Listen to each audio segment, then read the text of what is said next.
Chapter 438. In an instant, a terrifying power burst out, shattering the vacuum, rules, great Tao, and everything else. It crashed into the power coming from the Tyene star. Boom! At this moment, Jianghu's power as the overlord of the world was fully displayed. The power that was enough to kill a golden immortal was directly annihilated by the huge force the moment it collided with Jianghu's fist mark. Then, the punch continued, shattering time and space. It suddenly arrived on the Tyene star and blasted toward Xianxia. Jianghu, you're courting death. Although Jianghu was strong and could be called the overlord of the world, the Tyene star was Xianxia's territory. She was not invincible here, but she was not far from it. Xianxia waved her hand gently, and countless runes appeared on the Tyene star. Connate Tyene chi surged out and condensed above Xianxia's head. It turned into a jet-black immortal light, emitting endless coldness, and brushed toward Jianghu's power. Whoosh! Connate Taoist rhymes danced in the air, and the Tyene law spread. A coldness that could freeze everything appeared, condensing and annihilating Jianghu's punch. Kill! Xianxia shouted. She formed a seal with her hands and activated the power of the Tyene star. It turned into a jet-black immortal light, piercing through countless dimensions and charging toward Jianghu and Hou-Yi on the Eldritch land. Xianxia had planned to kill Hou-Yi quietly when the sorcerer tribe let down their guard. Therefore, she had used all her strength to avoid attracting the sorcerer ancestor's attention. But now that she had been exposed, there was no need to hold back. Therefore, Xianxia used her strongest combat power to attack the two of them. The jet-black immortal light was the supreme theurgy that Feng Zichen had been searching for, the Connate Tyene divine light. It was a supreme theurgy derived from the Connate Tyene Tao. It could freeze everything and kill all life. At this moment, this supreme theurgy appeared in Xianxia's hands and blasted toward Jianghu and Hou-Yi. Good timing. Seeing the Connate Tyene divine light coming, Jianghu was not angry. Instead, he was happy. He raised his right arm and punched a few more times, each punch stronger than the last. Incredible power burst out, shaking the space. Then, a huge spatial storm formed around Jianghu, annihilating everything and shattering the innate Tyene divine light. However, supreme divine abilities were supreme divine abilities, exceeding one's imagination. They reached the source of the great Tao, possessing inconceivable abilities. After the innate Tyene divine light shattered, it landed on the barren land and formed a freezing storm. It triggered the Tyene Tao between heaven and earth and continued to attack the duo. At the same time, on the Tyene star, Xianxia activated the origin of the Tyene star with all her might. Countless beams of Tyene innate divine light rained down like a storm, intending to kill the two. In an instant, the area where Jianghu and Hou-Yi were was completely transformed into a world of ice and snow, and a heart-palpitating chill pervaded the air. Fellow Taoist Xianxia, you won't be able to kill me and Hou-Yi. Around Jianghu, the power of the spatial storm was getting stronger and stronger. There were even void Tao patterns appearing. No matter how powerful the innate Tyene divine light was, it couldn't break through the void storm and hurt Jianghu and Hou-Yi. Xianxia's strength was not as strong as Jianghu's. Moreover, in order to give birth to the 10 golden crows, she had caused her congenital origin to be depleted. Her strength had fallen greatly, and she had yet to recover. Thus, she was even less of a match for Jianghu. Is that so? On the Tyene star, after hearing Jianghu's words, Xianxia sneered. Thinking that it was about time, she suddenly activated her hidden hand and attacked Hou-Yi. Whoosh!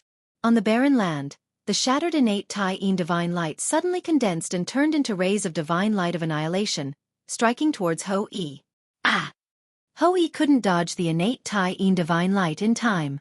He hurriedly revealed his grand wizard true form and tried his best to fend off Xianxia's attack. At the same time, Hou-Yi's bow found itself in front of Hou-Yi. The bowstring buzzed without anyone's help, creating layers of ripples and shattering the oncoming innate Tyene divine light. But who was Xianxia? She was a top grand divine master of the untainted land, a congenital saint born from the Tyene star, one of the dominators of the stars, the queen of heaven, and a perfected pre-saint. She couldn't deal with Jianghu, but she could deal with a puny Hou-Yi. In the blink of an eye, all of Hou-Yi's defenses were broken by the innate Tyene divine light. The coldness that could freeze everything burst out and rushed into his body, trying to destroy his vitality. Oh no! On the other side, Jianghu sensed that Hou-Yi was in danger. a spatial storm exploded, and the surrounding void disappeared. The innate Tai-Yin divine light was destroyed. How cruel!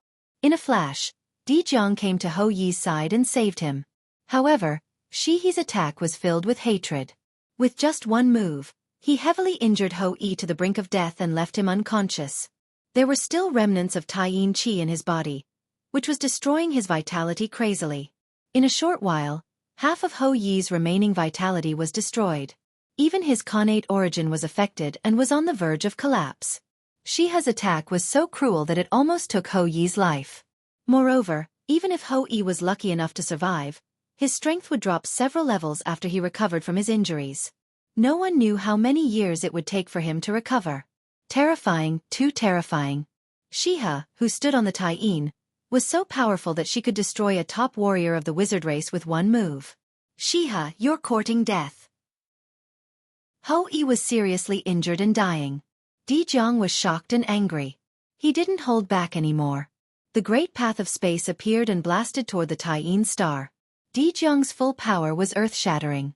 In an instant, the void disappeared. Xiha and the space around her showed signs of dissipating. They were about to turn into nothingness.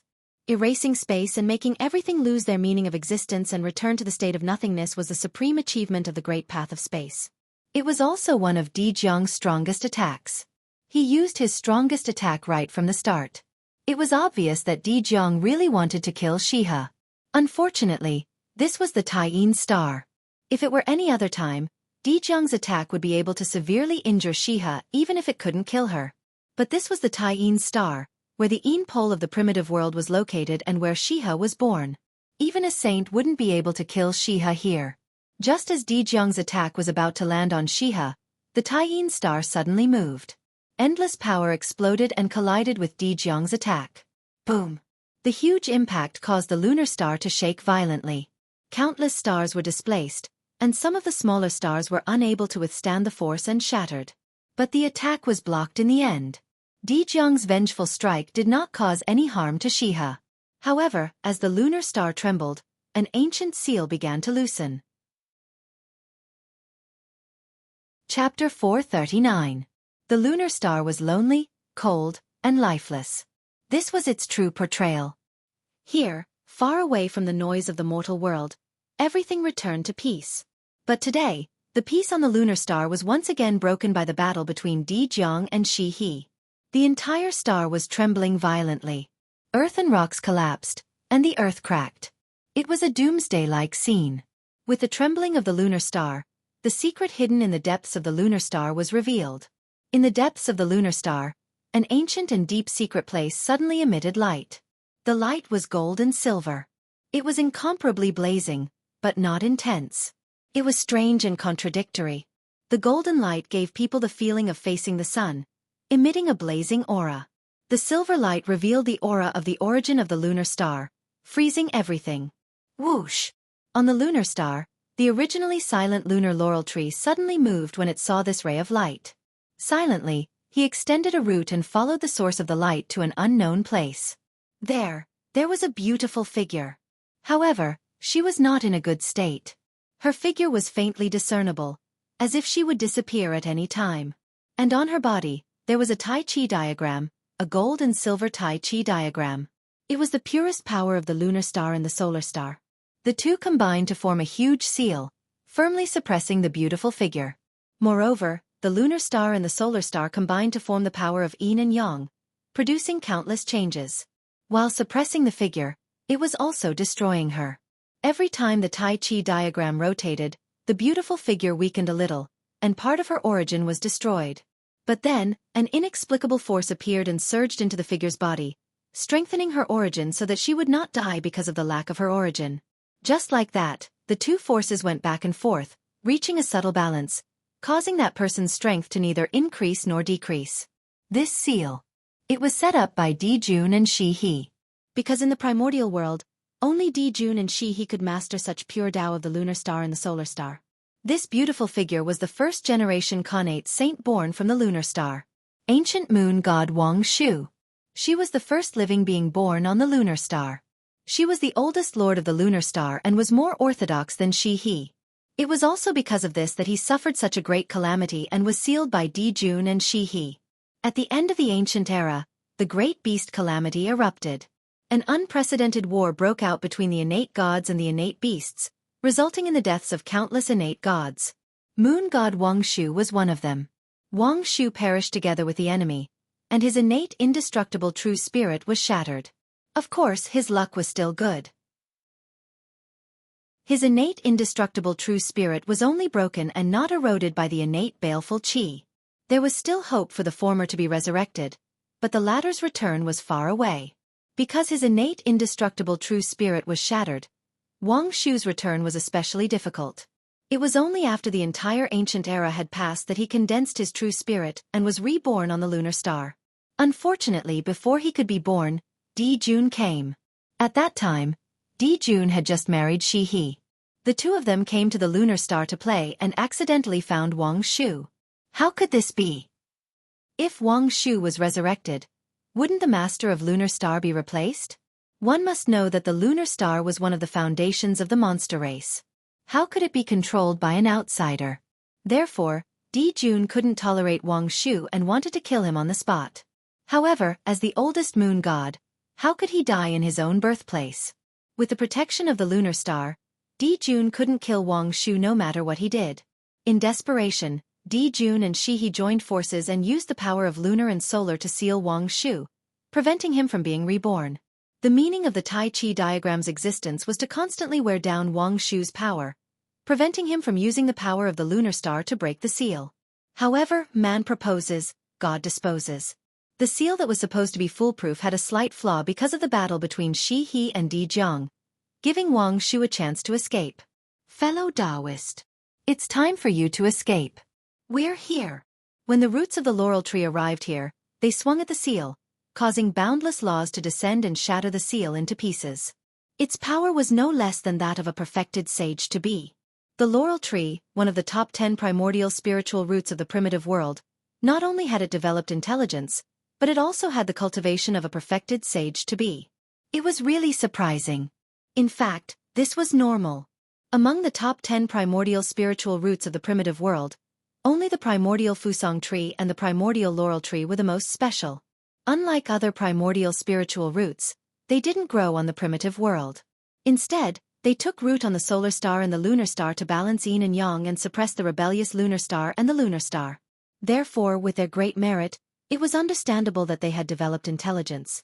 However, it was even more difficult for them to transform. They were already extremely heaven-defying. With the addition of merit, if the heavenly Tao didn't go crazy, it wouldn't let them transform. As the only two creatures on the lunar star, the laurel tree and Wang Shu had accompanied each other for hundreds of millions of years. Naturally, their friendship was very deep. A long time ago, he had been planning to save Wang Shu. Unfortunately, Shi He was very wary of him, so he couldn't find a chance at all. Now, the lunar star was shaking, and there was a flaw in the seal. The laurel tree seized the opportunity to break the seal and save Wang Shu. Thank you, fellow Taoist. Regaining freedom, even though Wang Shu was indifferent by nature, he couldn't help but be happy at this moment. However, before he could be happy for long, he suddenly heard a loud roar from the void. Di Jiang, how dare you! Then the He Tu and the Luo Shu flew out from great sky, combined with each other, turned into a 9-palace map, and attacked Di Jiang. At the same time, on the lunar star, a big golden hand appeared and grabbed at Wang Shu. It was Di Jun who had made a move. From Shi He's attack on Ho Yi to the appearance of Di Jiang, to the battle between the two and Wang Shu breaking out of the seal. This series of events seemed to be extremely long, but in fact, not even a breath had passed. It was because the sage-to-be powerhouses had begun to close their own timelines. Their battle had long transcended time and space and drifted away from time. Whether it was a breath or 10,000 years, it was the same in front of them. Time had lost its meaning to them. It was also because of this that when Di Jun felt the movement, it was already too late to salvage the situation. Dong. After Di Jun made a move, Tai Yi's attack followed closely. After that, there were also the supernatural powers of Fuxi, Kuan Pang, and a series of demon experts. All kinds of lights bloomed, and it was incomparably beautiful. It was like a sea of light that wanted to drown Di Jiang. Let's go! Seeing so many supernatural powers coming at him, even Jianghu couldn't help but feel his scalp go numb. He didn't dare to take it head-on. He grabbed Hou Yi and quickly left. Chapter 440. On the other side, Jun's giant hand ignored space and time. It carried enough power to annihilate everything and covered Wang Shu's head. The surrounding space suddenly froze and blocked all of Wang Shu's escape routes. He wanted to kill Wang Shu with one blow. "My friend, leave quickly. I'll stop Jun." Seeing that Wang Shu was about to be killed by Jun, the bay laurel tree could not help but roar. Its branches danced wildly like dragons and snakes and stabbed the giant golden hand with all its strength. Boom! With a thunderous sound, Jun's golden hand was penetrated by the bay laurel tree and turned into pieces in mid-air. However, after the golden hand was broken, its pieces did not melt. Instead, they exploded and turned into the purest Grand Sun primordial fire, burning in all directions. The Grand Sun primordial fire was the hottest flame in the untainted land. Moreover, it was released by Jun, the master of the sun. Its power had reached an incredible level. Burning the sky and boiling the sea was not enough to describe its power. In a flash, the branches of the bay laurel tree were burned to ashes by the Grand Sun primordial fire. Without the protection of the bay laurel tree, Wang Shu's weak innate true spirit was directly exposed to the Grand Sun primordial fire. Boom! The Grand Sun primordial fire burned mercilessly. Wang Shu's innate true spirit became more and more illusory as if it would disappear at any time. Fortunately, although the branches of the bay laurel tree could not block the surging Grand Sun primordial fire, the bay laurel tree was an object of Tai-yin after all. Even though it was destroyed, it still weakened the power of the Grand Sun primordial fire. As a result, although Wang Shu's situation was not good, he was not in great danger. After being weakened by the bay laurel tree, the power of the Grand Sun primordial fire was not enough to refine Wang Shu's innate true spirit. Humph! Above the great sky, Jun looked in the direction that Jianghu had left and snorted. He did not chase after him but turned and rushed to the Tai-yin star. If Jianghu wanted to leave, who in the untainted land could stop him? Only ancestor Hong Jun himself could stop him. Therefore, chasing after him was just a waste of time. It was more important to solve the problem on the lunar star first. That was a major matter that could shake the foundation of the demon race. Xianxia, have you forgotten that you are an innate god born in the Tai-yin star? Are you really going to join hands with that Jun and kill Wang Shu? On the lunar star, the innate lunar cassia tree roared furiously at Xianxia. He originally wanted to use the origin of the lunar star to help Wang Shu escape. Unfortunately, Xianxia acted first and firmly suppressed the source of the lunar star, not allowing the lunar cassia tree to use it. Even Wang Shu, who was also a moon god, could not use the origin of the lunar star to recover his power under his suppression. Xianxia was a god born from the Tai-yin star. Compared to her, the innate laurel tree was just an outsider. How could it compare to her in terms of controlling the origin of the Tai-yin star? On the other hand, Wang Shu had just escaped and before he could recover, he was severely injured by Jun. It was already difficult for him to keep his innate true spirit intact. If he wanted to compete with Xianxia, he would be powerless. Taoist lunar cassia, don't blame me. Now that I am the heavenly empress of the heaven court, I naturally have to think for the monster race. Although I am happy that you have appeared, the lunar star is the foundation of the monster race. We cannot lose it. So, for the sake of the monster race, for the sake of my husband and me, I have no choice but to let you sleep in the lunar star. As Xianxia spoke, she channeled the power of the lunar star's origin and blasted it towards the innate laurel tree. She did not want to kill it, but she wanted to trap it so that it could not help Wang Shu. The lunar cassia tree had no choice but to gather its power and resist Xianxia's attack with difficulty. As for Wang Shu, it was powerless to help. On the other side, Wang Shu finally got rid of the true sun fire that wrapped around his body. Just as he was about to leave the lunar star, he saw Xianxia walking towards him with a smile. We are both innate gods born from the lunar star. Why do you have to force me? Knowing that there was no way he could escape with Xianxia around, Wang Shu could only say helplessly. He was also a person with heaven-defying talent. In the primordial age, when his path was cut off, he managed to forge his own path and cultivate to the level of a sage to be. It could be seen that he was extraordinary. If he did not suffer a calamity in the primordial age, he would be an ancestor today. Even if his achievements were not as good as Dao ancestor Hongjuan's, he would not be far behind. Unfortunately, a moment of carelessness caused him to die in the calamity. Not only did he miss an era, but his cultivation was also caught up by the younger generation and he ended up being sealed. It was extremely miserable. Sister, it's not that I don't want to give you face, but the monster race has reached a critical moment. There is no room for any accidents. And an existence like you is the biggest accident. You are enough to reverse the situation of the primordial age. So, I must not allow you to be born. At least, not during this calamity. She has stopped not far away from Wang Shu. However, she did not make a move. Instead, she explained softly. That's right. My wife is right. Even if you want to be born, you can't do it now. You have to wait until the monster race becomes the overlord of the world. Only then will it be the time for you to be reborn. At that time, my wife and I will come together to welcome you into the world. Is that okay? Di Jun is here. His voice arrived first before he arrived. A deep voice suddenly sounded on the Taiyin star, causing the great Tao of heaven and earth to resonate and produce many strange phenomena. It was extremely shocking. Alas! Sighing, Wang Shu's heart was full of helplessness. He was already no match for Shiha. With the addition of Di Jun, who was even stronger, he had even less chance to escape. I will do as you say, fellow Taoist. But, fellow Taoist, aren't you afraid of retribution in the future for treating me like this? Seeing that there was no hope of escaping, Wang Shu put away his unnecessary thoughts and said coldly to Di Jun and Shiha. He had participated in the ferocious beast calamity and even killed the overlord of the innate ferocious beasts, preventing the primordial age from being ravaged by the innate ferocious beasts. He had made great contributions to the world and was a hero of the primordial age. Di Jun and Shiha treated him like this, so there would definitely be many tribulations. Haha, when I attain the Tao, I will be the true celestial emperor of the primordial age. I will preach the Tao on behalf of the heavens and have the power to carry out the heavens. All karma will not affect me. Who can retribution against me? Hearing Wang Shu's words, Di Jun could not help but laugh. He was the celestial emperor, an existence that was about to attain the Tao. As long as he attained the Tao, any problem would no longer be a problem. How could a mere tribulation hurt him? If he could not attain the Tao, he would definitely not survive the battle between the liches and demons.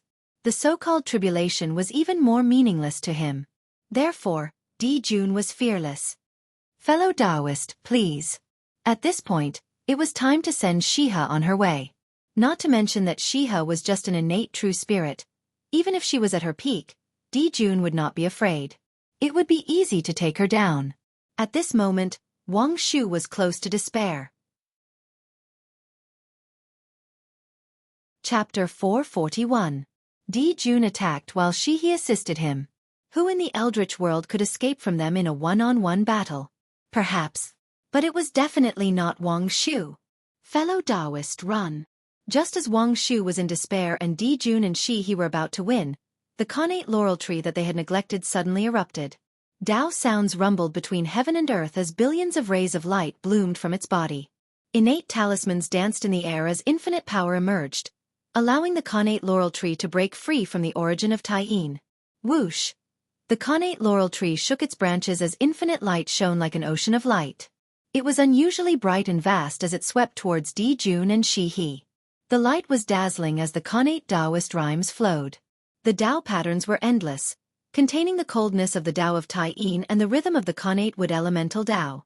Loneliness and life coexisted, contradictory yet balanced. This was the Tao of the connate laurel tree, the coexistence of Taiyin and wood elemental Tao. In an instant, endless talismans appeared and drowned Di Jun and Shihi. At the same time, the power of Taiyin and the power of life erupted. One froze everything. The other obliterated all life.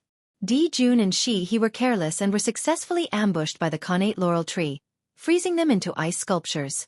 However, Di Jun was too strong. The connate laurel tree could not hurt him at all. It could only trap him while he was careless. But this did not last long. In the blink of an eye, Di Jun shattered the ice on his body and got out of the trap. But this was enough. In a battle between experts, a moment was eternity. A moment was enough for Wang Shu to break free. Taiyin Pearl activate. Seeing an opportunity, Wang Shu instinctively activated his eternal spiritual treasure, the Taiyin Pearl, without thinking. A silver light rose from Wang Shu's body, growing bigger and bigger until it gradually turned into a bright moon. It looked very similar to the Taiyin star and wrapped around Wang Shu's connate true spirit as it flew towards the eldritch world. The lunar divine pearl was the first connate spiritual treasure nurtured by the lunar star. It was also the most powerful connate spiritual treasure. With 45 connate divine seals, it was one of the best connate spiritual treasures, second only to connate cardinal treasures. Although it was called a pearl, the Taiyin divine pearl was actually a miniature version of the Taiyin star. It had all the power of the Taiyin star, but it was not as powerful. You want to leave? Not so easy. At this moment, Di Jun had already broken free. When he saw Wang Shu escaping with the lunar divine pearl, he threw out a punch without hesitation. With a boom, the entire starry sky shook.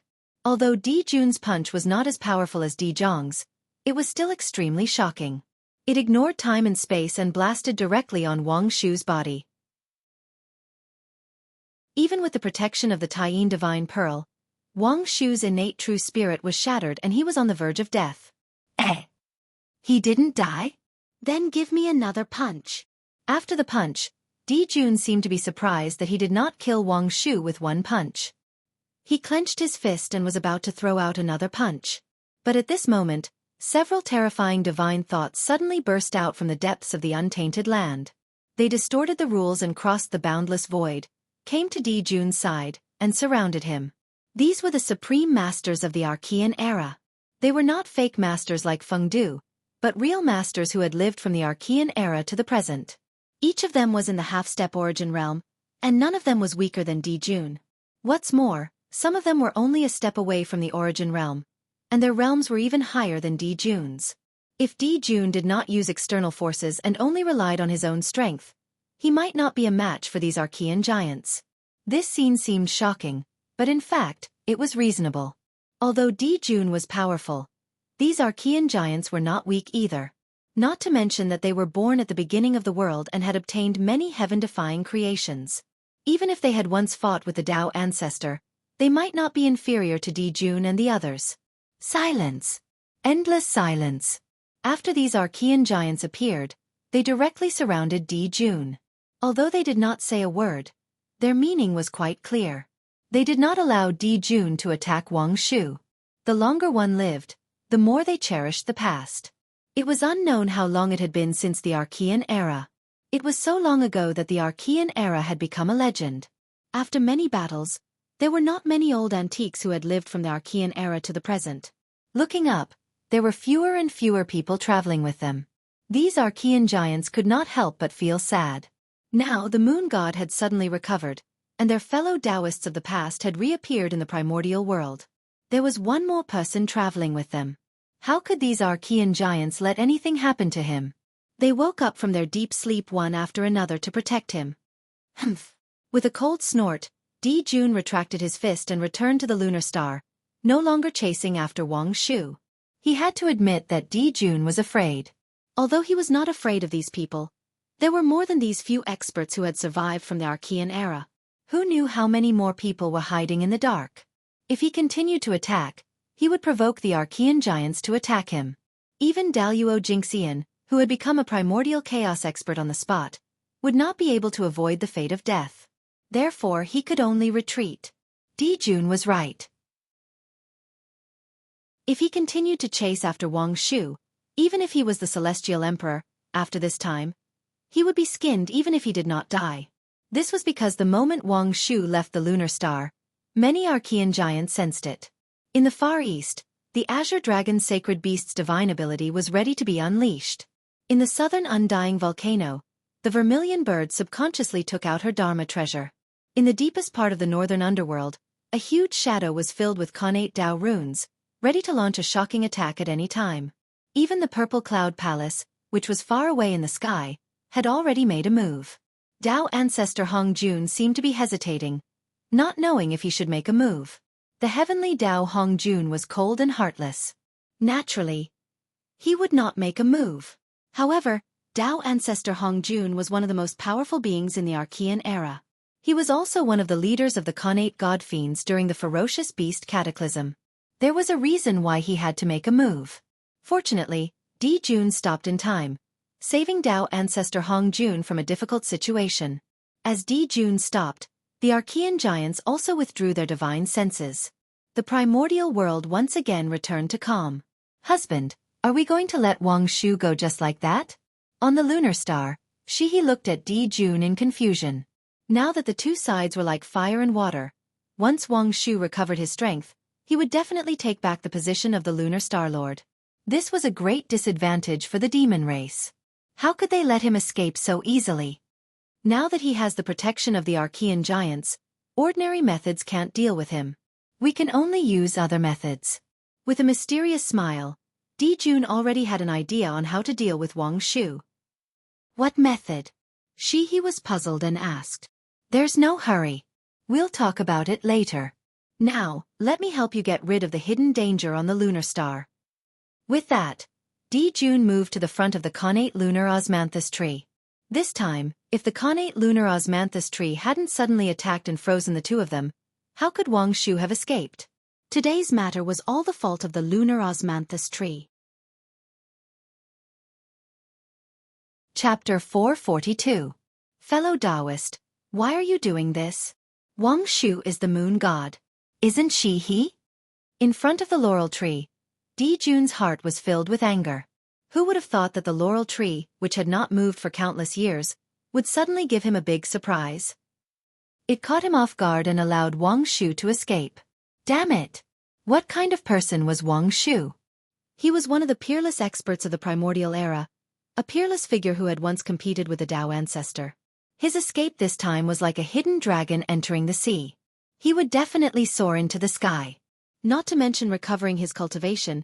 Even if his cultivation was one step higher, it would not be a problem for him to cultivate to the top realm of the primordial era. At that time, the demons would be in big trouble. However, such a figure had escaped because of the laurel tree. How could Di Jun not be angry? At the same time, Di Jun was also a little glad in his heart. He was glad that the laurel tree had erupted at this time and not at another critical moment. If the laurel tree had suddenly erupted during the battle between the liches and demons, it would have given the demons a ruthless blow. The consequences would have been unimaginable. Fortunately, the laurel tree, an unstable factor, had been exposed, allowing him to be prepared in advance and not be flustered when the time came. It was not necessarily a bad thing for Wang Shu to escape. Heh! Moon God! Is she worthy of calling herself the moon god? The lunar star and the lunar star are both supreme stars. They are divided into two extremes of yin and yang. They command endless stars and have no difference in strength. But ever since Shihi married you, the lunar star has become a foil to the sun star and is weaker than the sun star. Shihi is really a good moon god. A divine thought was sent out from the laurel tree with a strong sense of ridicule, which made Shihi, who had rushed here, very angry. However, what the laurel tree said was the truth. She really could not refute it. Don't talk too much. Since fellow Taoist Laurel doesn't know how to appreciate favors, don't blame us for being ruthless. From the laurel tree's attitude, it was not difficult to know that he was determined to go against Di Jun. Thus, Di Jun did not waste any time and directly attacked. Rumble! The power of the sun surged out and shrouded the innate lunar cassia tree. At the same time on the other side, seeing Di Jun make a move, Shiha also made a move. Silver-white Tai-Yin power danced in the air, surging towards the Khanate moon osmanthus tree. Seal! The Tai-Yin and Tai-Yang danced together, forming a huge Tai Chi diagram that isolated space and blocked all Daos, completely sealing the space where the Khanate moon osmanthus tree was. Haha! Di Jun, Shihi, the two of you are plagued by tribulations and don't have long to live.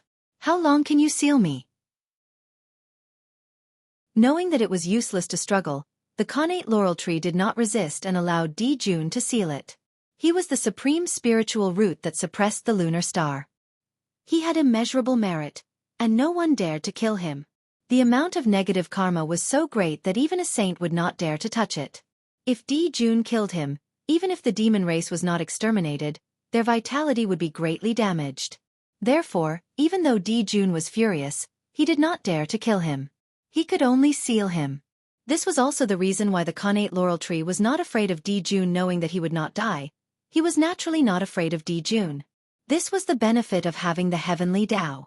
No matter how powerful he was, he had to follow the rules of the heavenly Tao and could not act recklessly.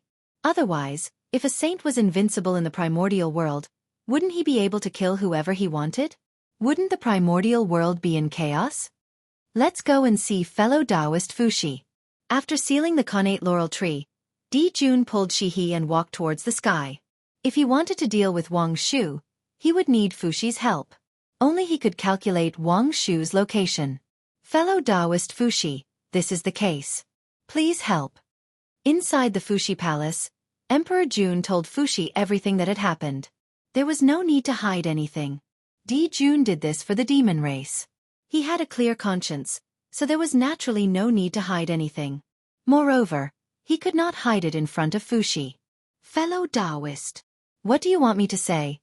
If there is such a thing in the future, can you let us know? After hearing Di Jun's words, Fuxi could not help but feel a headache. He really did not want to get involved in this matter, but it involved the foundation of the demon race, so he could not ignore it. This was really a headache. If this matter was only related to Di Jun, Fuxi would be happy to watch a joke. However, it concerned the future of the demon race, so he could not refuse. His involvement with the demon race was too deep. It had reached the point where they were bound together for good or ill. He could not sit back and watch the demon race fall. I did not consider this matter carefully. I have caused a lot of trouble for the demon race. Please forgive me, fellow Taoist. Di Jun was also a little helpless. His plan was clearly good, but who knew that it would turn out like this? From this, it could be seen that the tribulation aura in the world had begun to affect Di Jun's luck, causing him to lose the privilege of doing everything as he wished. Fellow Taoist, it's not difficult to find Wang Shu. But after finding him, what should we do? To Fuxi, even if it was a saint, he could still be considered 1 or 2 points. It was not difficult to find Wang Shu's whereabouts. What was difficult was how to deal with Wang Shu after finding him. Kill him? That was impossible. If he really did that, he would probably be torn to pieces by the 2 powerful giants. It was also impossible to imprison him. This person could not be killed, imprisoned, or let go. He was really troublesome. Fellow Taoist, this is easy. Look at what this is. Di Jun had already come to a conclusion about how to deal with Wang Shu. Now that Fuxi had spoken, he smiled mysteriously and took out a red ball of air. This is the aura of the red embroidered ball? Fuxi looked at the red ball of air in Di Jun's hand and felt that it looked familiar. After thinking for a while, he remembered that the aura emitted by the red ball of air was exactly the same as the aura of the red embroidered ball in his sister's hand. That's right, this is the aura of origin emitted by the red embroidered ball. Nodding, Di Jun said, back then, it was fortunate that fellow Taoist Nuwa went to the lunar star to act as a matchmaker for me. That was how I was able to win Shihi and complete the heavenly marriage. And the red embroidered ball witnessed my marriage with Shihi. This also allowed it to share some of the heavenly marriage merit and become one of the symbols of marriage. The red embroidered ball contains the power of the path of marriage. At this point, Di Jun stopped and did not continue, because there was no need to say any more. The people present were all extremely smart people. Since Di Jun had said this, Fuxi and Shihi naturally guessed his plan. Marriage. This plan was formed around marriage. The red ball was a supreme treasure that symbolized marriage. It could trigger the red Luan star, tie the red line, and set the marriage for people. The red line of the later generations was made based on the red embroidered ball. The red airflow in Di Jun's hand was the aura of origin of the red embroidered ball. Although it was unknown how he obtained it, this power possessed all the abilities of the red embroidered ball. Of course, this aura of origin could only be used once. After one use, it would be exhausted. However, once was enough to deal with Wang Shu. Di Jun clearly wanted to use the power of the red embroidered ball to trigger Wang Shu's red Luan star and make him fall into the love tribulation, thus destroying Wang Shu's Dao fruit. This plan could be said to be brilliant. Even if the ancient giants discovered it, they would have nothing to say. If Wang Shu could not transcend the love tribulation, his state of mind was not good enough. How could he blame outsiders? Fellow Taoist's plan is really brilliant. Even Fuxi had to admire Di Jun's wisdom. In an instant, he could think of a brilliant plan. He had to admire him. No. There are still imperfections in this plan. Even if it's a love tribulation, it should be a man and a woman facing it together. Among them, he already exists. There's still a man left. Who could he be? Suddenly, Fuxi's heart skipped a beat as he thought of a possibility. Hou-yi. Could this person be Hou-yi? Previously, Hou-yi was severely injured by Shi-he, causing the origin of the moon to enter his body and almost die. With the ability of the witch race, it was not difficult to save Hou-yi's life. However, it was difficult to completely remove the origin of the moon in his body. It was almost impossible. The origin of the moon was already tightly entangled with Hou-yi's origin. If he wanted to completely remove it, he had to remove Hou-yi's origin as well. In this way, if he lost his origin, how could Hou-yi live? However, if he did not remove the origin of the moon, Hou-yi would not be able to unleash 10% of his strength. He would even be attacked by the cold energy of the moon and be in extreme pain. Therefore, the origin of the moon had to be removed. However, in the primordial world, other than the origin of the moon, only the origin of the sun could remove the origin of the moon. The ones who controlled the origin of the sun were Di Jun and Tai Yi. Naturally, they would not save Hou-yi.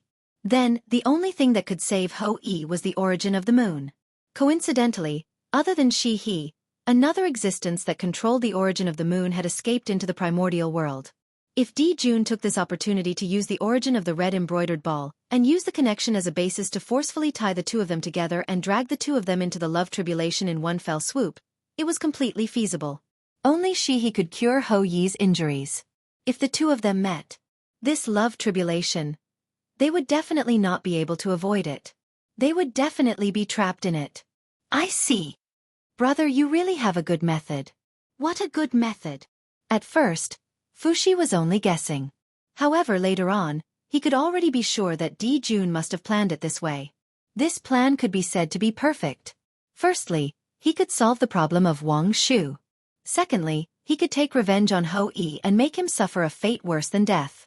In the primordial world, there was no one else who wanted to get rid of the two of them at the same time except for Di Jun and Shi-he. That's right, just as you thought. Hou-yi killed my 9 sons. How can I let him have it easy? Death would be too easy for him. Only by making him suffer a fate worse than death can I relieve the hatred in my heart. Seeing Fuxi's expression, Di Jun knew that he had guessed all of his plans. He could not help but grit his teeth and say, ever since Di Jun was born, he had never hated a person so much. He wished he could skin him alive and torture him day and night. Hou-yi had killed his 9 sons. That hatred even exceeded his hatred for the Magi. One could imagine his killing intent. However, Di Jun was good at enduring and could hide all his emotions in his heart. That was why he did not let others discover it. Brother, you are really talented. Fuxi is far inferior to you. It was not difficult to come up with this plan. Fuxi asked himself that if he was given enough time, he could also set up such a perfect plan. However, to be able to come up with such a huge plan and perfect it in an instant was far beyond Fuxi's ability. Few people in the primordial world could compare to his intelligence. Shi had attacked Hou-yi on her own accord. She had not discussed it with anyone beforehand. Fuxi was sure that Di Jun did not know about it previously. From this, it could be seen how terrifying Di Jun was. From the time Hou-yi was injured to Wang Shu's escape, it had only been a moment. He had set up such a huge and perfect plan. Such wisdom was truly admirable. Fellow Taoist, there's no time to lose. It's better to act quickly so that there won't be any delays and other changes. Fuxi was still thinking about Di Jun's plan to see if there were any omissions. Shi was already a little anxious from waiting and urged him. To Shi, Wang Shu could escape, but Hou-yi had to die. Yes, things will change if we delay. I'll find Wang Shu's location now. Nodding, Dao light appeared on Fuxi's body and converged in the air, forming a connate 8 trigrams diagram. It mixed with heaven and earth and searched the endless space-time for Wang Shu's whereabouts. In just a moment, Wang Shu's image appeared in the connate 8 trigrams diagram. However, he was not in a good state. Di Jun was still too strong. Although Wang Shu was blocked by the divine pearl of Taiyin, Wang Shu was still affected. His innate true spirit, which was already weak, became even weaker and showed signs of collapsing. At this time, there was no need for others to do anything. If Wang Shu's injuries were allowed to continue, his innate true spirit would completely collapse in less than 1,000 years, and he would fall into a state of death again. That's even better. I was just thinking about how to hide from Wang Shu's perception. I didn't expect him to be so weak. Seeing this scene, Di Jun could not help but be surprised. Although his plan was perfect, there were still shortcomings. No matter what, Wang Shu was still a figure who stunned an era. How could he be at his mercy? However, Wang Shu's serious injuries gave him a chance. Fellow Taoist, hurry up and do something. Let's work together to seal Wang Shu's true spirit and force him to reincarnate. In that case, won't he be at our mercy? The innate true spirit, which was on the verge of collapse, lost the memories of his previous life. The possibility of Wang Shu escaping from Di Jun's hands was almost zero. With a loud shout, Di Jun, Fuxi, and Xihe attacked together. They used their most powerful means to break through layers of the void and hit Wang Shu in the distance. Boom! In the blink of an eye, the Taiyin divine pearl was hit until its spiritual light dimmed and retracted into Wang Shu's body. Without the protection of the Taiyin divine pearl, 3 powerful forces directly hit Wang Shu's body and turned into 3 unbreakable power seals, sealing Wang Shu's spiritual intelligence. Again! The first attack worked, and the second attack came right after. Last time, it was to seal Wang Shu's spiritual intelligence. This time, it was to let him reincarnate. Rumble! The void was shattered, and the laws were distorted. A pitch-black crack appeared and swallowed Wang Shu's true spirit. This was the reincarnation passage that Di Jun and the other 2 opened with supreme magic power to ensure that Wang Shu could only become the most ordinary creature in the untainted land after his reincarnation. Chapter 443. How dare you! Just as Wang Shu fell into the reincarnation passage, the ancient giants living in seclusion in the depths of the untainted land finally realized that something was wrong. They roared and charged toward Di Jun and the other 2. Rumble! Immediately, the sky was enveloped by all kinds of lights, and it was a vast expanse. The aura of the Great Path wantonly spread out and pressed toward the 3 people in the Fuxi Palace. Humph! There was no need for Di Jun and Xihe to attack. Fuxi snorted coldly and mobilized the original power of heaven. He reached out his hand and wiped out all the attacks. Heaven was one of the 9 heavens and the foundation of Fuxi. If he was injured here, it would really become a joke in the untainted land. After the attack failed, the ancient giants did not continue to attack. Instead, they released their divine thoughts to search for traces of Wang Shu in the untainted land. They were in heaven. Unless their true bodies descended, they were no match for Fuxi. However, once their true bodies descended, they would definitely be besieged by the experts of the demon clan. Therefore, they could not do anything to Fuxi. In that case, why waste time fighting with them? It was more important to find Wang Shu's whereabouts first. In the future, Wang Shu would personally settle the karma with Di Jun and the others. Fellow Taoist, sorry to trouble you. Seeing the ancient giants looking for Wang Shu, Di Jun smiled coldly and turned to Fuxi beside him. He wanted Fuxi to hide the secrets of heaven about Wang Shu, so that these ancient giants would not be able to find his whereabouts. In this way, they would not interfere with his plan. Okay. Fuxi nodded and formed a Dao seal with his hands. The connate 8 trigrams suddenly appeared and merged with the void. It triggered the endless Great Path and caused the secrets of heaven about Wang Shu to become boundless. With Fuxi's help, unless Dao ancestor Hong Jun helped, even a saint would not be able to calculate Wang Shu's whereabouts. Fuxi was so powerful in the Dao of Heaven's secrets. Fellow Taoist, thank you for today's matter. After doing all this, Di Jun thanked Fuxi apologetically. Today, he had caused Fuxi a lot of trouble. Originally, this matter had nothing to do with Fuxi at all. However, because of him, Fuxi was dragged into this matter and formed a huge karma with Wang Shu. If Wang Shu had fallen into oblivion forever, then so be it. However, if Wang Shu returned from his tribulation and improved his cultivation by a few steps, he would definitely settle the score with Fuxi. That would be a huge problem. Forget it. Fellow Taoist, you're doing this for the demon race. However, this sort of thing is truly despicable. Fuxi will not do such a thing again. I won't interfere with what happens next. I hope you won't take offense. At this point, Fuxi could not say much. He could only say that he would not do such a thing again in the future. He also said that he would not interfere in the following matters. I've troubled you enough today, fellow Taoist. I'll do the rest myself. How could I let you do it? After chatting with Fuxi for a while, Di Jun took Xihe and left in a hurry. Wang Shu had been dealt with. All that was left was to plot against Hou Yi and make him meet and fall in love with Wang Shu according to Di Jun's plan. Alas! I don't know if this is good or bad. In the hall, not long after Di Jun and Xihe left, Fuxi could not help but sigh. His eyes revealed a hint of confusion. After Wang Shu reincarnated, he could not see the trajectory of Wang Shu's fate. This meant that something had happened, causing the plan to be out of their control. He did not know if this change was good or bad. However, Fuxi knew that he could not tell Di Jun. At this moment, Di Jun was completely immersed in the pleasure of revenge. Even if he said it, Di Jun would not believe him. He would even have a bad impression of him because of this. He would ruin the relationship between the two of them for no reason. The hatred brought about by the pain of losing his son had already blinded Di Jun's eyes, causing him to lose his former great talent and strategy. The 10 golden crows were Di Jun's flaw. The flaw that the heavenly Tao had prepared for him. It was laughable that he did not know it. Back then, Di Jun was so talented and high-spirited. It could be said that he had no flaws at all and could be said to be perfect. The reason why everyone followed him was that they were convinced by his charm. However, ever since the birth of the 10 golden crows, everything had changed. Di Jun's heart had a touch of tenderness, and his heart gradually weakened. He seemed to have become an ordinary father. But he was the heavenly emperor. How could this be?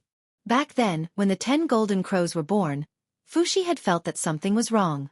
Di Jun was the heavenly emperor. He was boundless and indestructible. He would definitely rule the primordial world forever. So, how could the crown prince be born? The birth of the 10 golden crows. There must be some kind of scheme. In the past, no matter how Fuxi thought about it, he could not understand the problem of the 10 golden crows.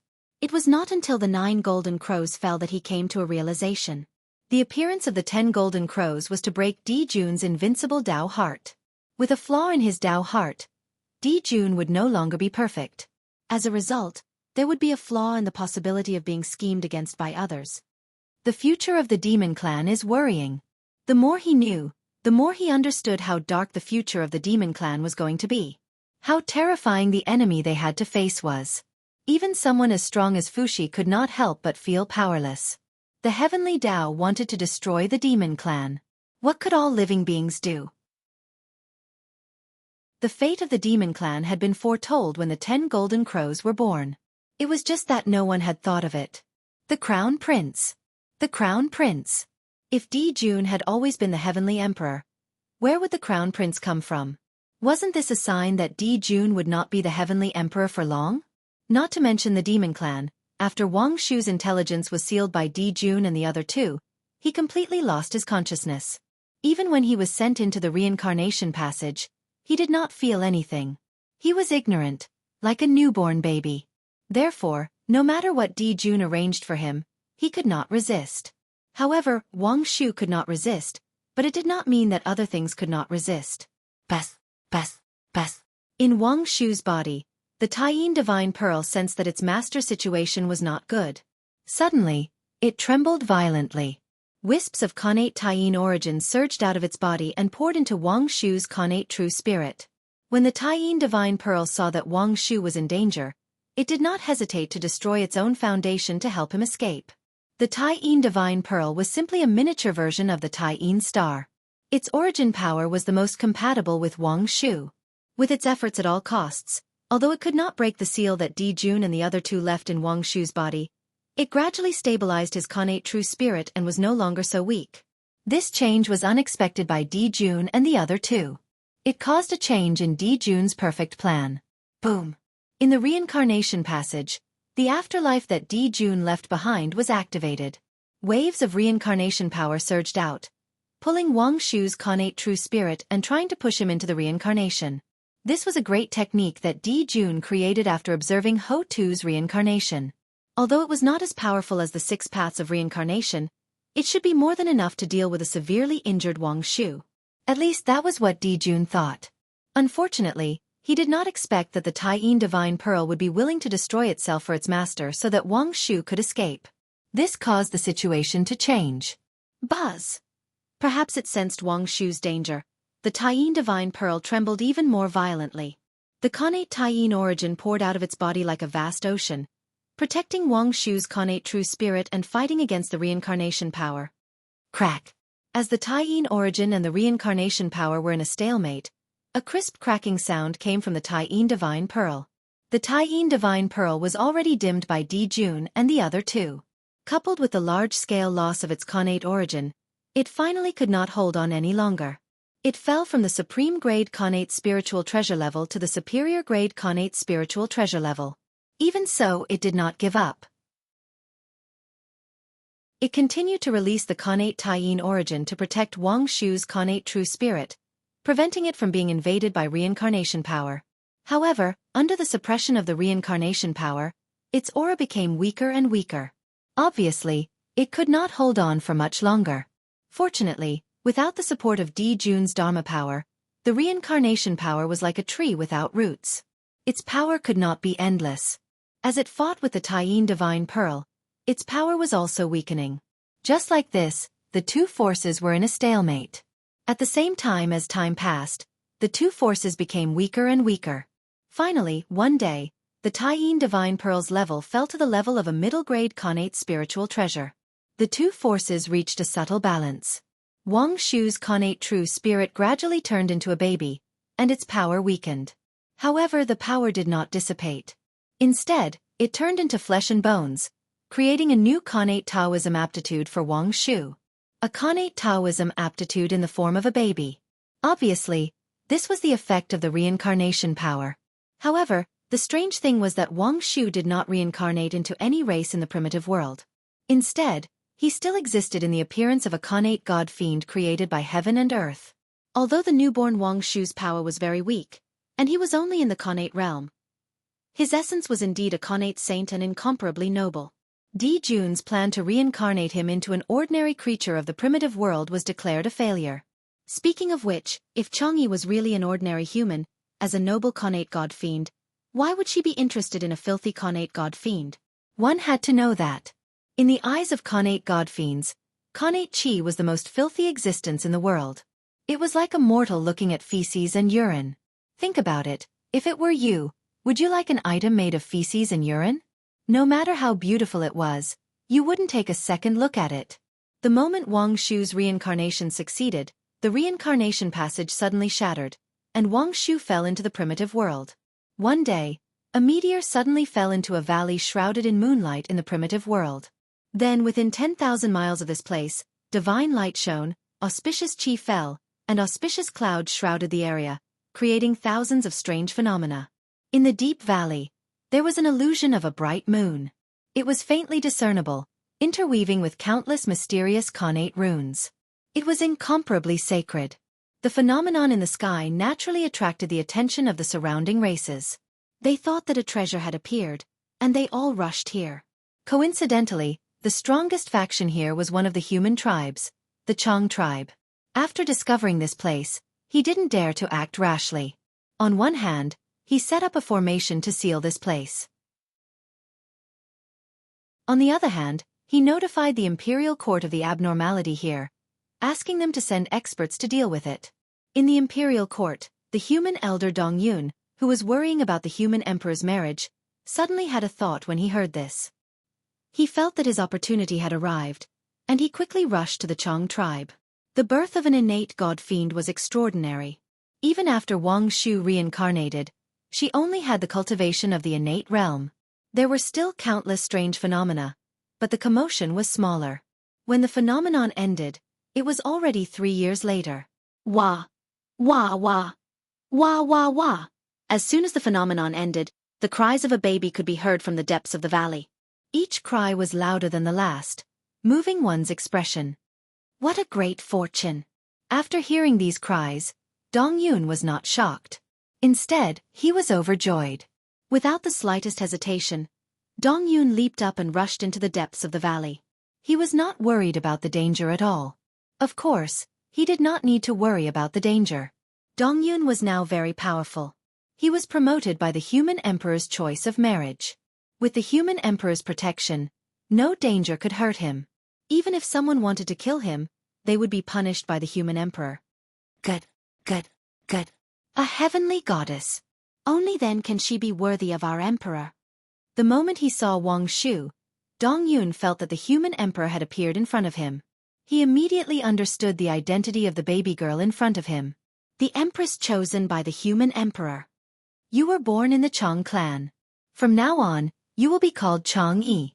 Dong Yun went forward and picked up Chang Yi. Chang represented the human tribe. Yi described a woman's beautiful appearance. Together, Chang Yi meant the most beautiful woman in the Chang tribe. Dong Yun gave Wang Shu this name because he said that when she grew up, she would be a peerless beauty. After that, afraid that outsiders would discover the abnormality of this place, Dong Yun first instructed the members of the Chang tribe not to leak any information about this place. Then, he brought Chang Yi back to the imperial court as quickly as possible. When Chang Yi arrived at the imperial court, Feng Zichen, who was in seclusion, suddenly frowned. He vaguely felt that something about him was about to happen. However, no matter how he deduced, he did not gain anything. He could only give up. Feng Zichen could not tell that Fuxi had personally interfered with the heavenly secret. However, in his heart, he was secretly vigilant. He was now a popular figure in the primordial world. It was hard to guarantee that no one would secretly plot against him. They had to weigh the weight of him, the great Taoist priest. The waters of the primordial world were too deep. Even a saint could fall if he was not careful, let alone Feng Zichen. It was better to be careful. Feng Zichen could not tell that Fuxi had personally interfered with the heavenly secret. After Dong Yun brought Chang Yi back to the imperial court, he did not bring her to the ancestral temple to pay respects to Nuwa. Instead, he placed her in the home of a human couple. No matter how good Chang Yi's background was, she was only in the Khanate realm and was a baby. Of course, she could not be the empress. Therefore, according to Dong Yun's plan, he had to wait for Chang Yi to reach the golden immortal realm before bringing her to pay respects to Nuwa to see if she was qualified to become the empress. After that, when Chang Yi grew up a little, Dong Yun taught her the lunar scripture and asked her to cultivate hard in order to reach the golden immortal realm as soon as possible. Chapter 444. The Tai-Yin scripture was also known as the Tai-Yin scripture. It was an extraordinary scripture with a shocking origin. It was not a cultivation technique created after birth, but a scripture born of innate fortune. Feng Zichen's true spirit had been living in the North Star for so many years, and he hadn't been idle. Apart from comprehending the great Tao, he had been observing Zhouxing, hoping to gain some enlightenment. Not to mention, by observing the stars day and night, he had really comprehended 365 innate Taoist scriptures, which corresponded to the number of innate Taoist scriptures, and each of them led directly to the level of a perfected golden immortal. The Tai-Yin scripture was one of the Xiantian Tao scriptures born from the Tai-Yin star. It was also the supreme scripture among the 365 Xiantian Tao scriptures, mainly describing the Tao of Tai-Yin. However, the Tao scripture was too famous. Feng Zichen was afraid of causing trouble, so when he passed it down to his clansmen, he simplified it and renamed it the Tai-Yin scripture. Only when his clansmen reached the golden immortal realm would they pass down the true Xiantian Tao scripture. This way, it wouldn't attract the attention of outsiders. As an elder of the human race and a half-step Daluo Jingxian, Dong Yun naturally cultivated the true Tai-Yin scripture. What he passed to Chang Yi was naturally not the simplified version cultivated by ordinary clansmen, but the true Tai-Yin scripture, the Xiantian Tao scripture personally passed down by Feng Zichen. Chang Yi's previous life was Wang Shu, the most ancient moon god born from the Tai-Yin star. She had dabbled in all the Xiantian Tao scriptures born from the Tai-Yin star and walked her own path. It could be said that she had a deep understanding of them. The Tai-Yin scripture was naturally among them. As such, Chang Yi displayed astonishing talent as soon as she came into contact with the Sutra of the Highest Demon. A cold bright moon rose from behind her, resonating with the supreme star, the lunar star, that resided in the boundless starry sky. Then, under Dongyun's incredulous gaze, strands of innate Taiyin origin drooped down from the Taiyin star and merged into Changyi's body along the moon's shadow behind her. How is this possible? Seeing this scene, Dongyun sure seemed to have received a great shock. She repeatedly exclaimed that this was impossible. When an ordinary person first started cultivating the scripture of extreme Yin, they would only absorb the moonlight from the lunar star. Only when their cultivation base continued to increase would they be able to draw upon the power of the lunar star from the boundless starry sky. As for someone like Changyi, who directly used the innate great Yin essence to establish her foundation, this was simply unheard of. Even Feng Zichen could barely draw upon the power of the lunar star when he first cultivated the lunar sutra. He was far inferior to Changyi. Only a golden immortal of the great all-embracing heaven could summon the innate source of great all-embracing heaven from the great all-embracing heaven star. Moreover, it was a golden immortal of the great all-embracing heaven who had attained the Tao of great all-embracing heaven. Otherwise, an ordinary golden immortal of the great all-embracing heaven would not be able to do it. Although Wang Shu had reincarnated into Changyi, her essence remained the same. She was still an innate saint nurtured by the lunar star. As the top innate god in the prehistoric era, she was naturally protected by the lunar star. Drawing upon the innate Taiyin source might be impossible for others, but to her, it was as simple as eating and drinking. It was an instinct that had been carved into her body. Although Dong Yunshi was a human elder, his knowledge was limited. He could not see through the intricacies of this, which was why he was so shocked by Changyi's abnormality. If it were a Taiyi Jingxian from the monster race, shaman race, or dragon race, they would be able to deduce Changyi's origin upon seeing this scene. This was the difference in foundation. It was not something that could be made up overnight. It required time to settle down. The human race still had a long way to go before they could become the main characters of the world. But what an ordinary Daluo Jingxian could not do, Changyi easily did. Didn't this mean that Changyi's origin was far greater than Daluo Jingxian's? At this thought, Dong Yunshi couldn't help but suck in a cold breath. He knew that Changyi's origin was not simple. This could be seen from the phenomenon that came with her birth. But Changyi's origin was so great that he had not expected it. Would it be a blessing or a curse for him to bring such a person back to the human race? At this time, Dong Yunshi began to feel fear. Was it really appropriate to bring Changyi back to the human race so rashly? Would her identity bring great trouble to the human race? The worry in his heart made Dong Yunshi worry about the future of the human race. But soon, all the worry in his heart was replaced by ecstasy. Only such a woman was worthy of the human emperor and could become the empress of the human race. As for trouble, the human race was born from Nuwa's good fortune. It was her opportunity to attain the Tao. Who would dare risk offending a saint to exterminate the human race? Dong Yunshi and most of the human race had limited knowledge after all. They did not know the depth of the primordial world. They thought that with the saint's protection, the human race could sit back and relax. But they did not know that the truly important figures were not necessarily afraid of saints. They even dared to scheme against saints, let alone the human race. Changyi's talent was heaven-defying. In less than 10,000 years, she had cultivated to become a golden immortal. Dong Yunshi was worried that she did not know the evil of the human heart and that the world was difficult. It would be difficult for her to help Feng Zichen rule the human race, so he sent her out to gain experience and broaden her knowledge. He did not ask her to travel the entire primordial world. It would be enough if she could see the entire human territory. When Changyi returned from her experience, it would be time for her to pay a visit to Nuwa. At that time, as long as she obtained the Nuwa's consent, Changyi would be the empress of the human race. As for Feng Zichen's opinion? Since the Holy Mother had agreed, Feng Zichen's opinion was not so important. Changyi spent more than 3,000 years touring the human forces in the primordial world.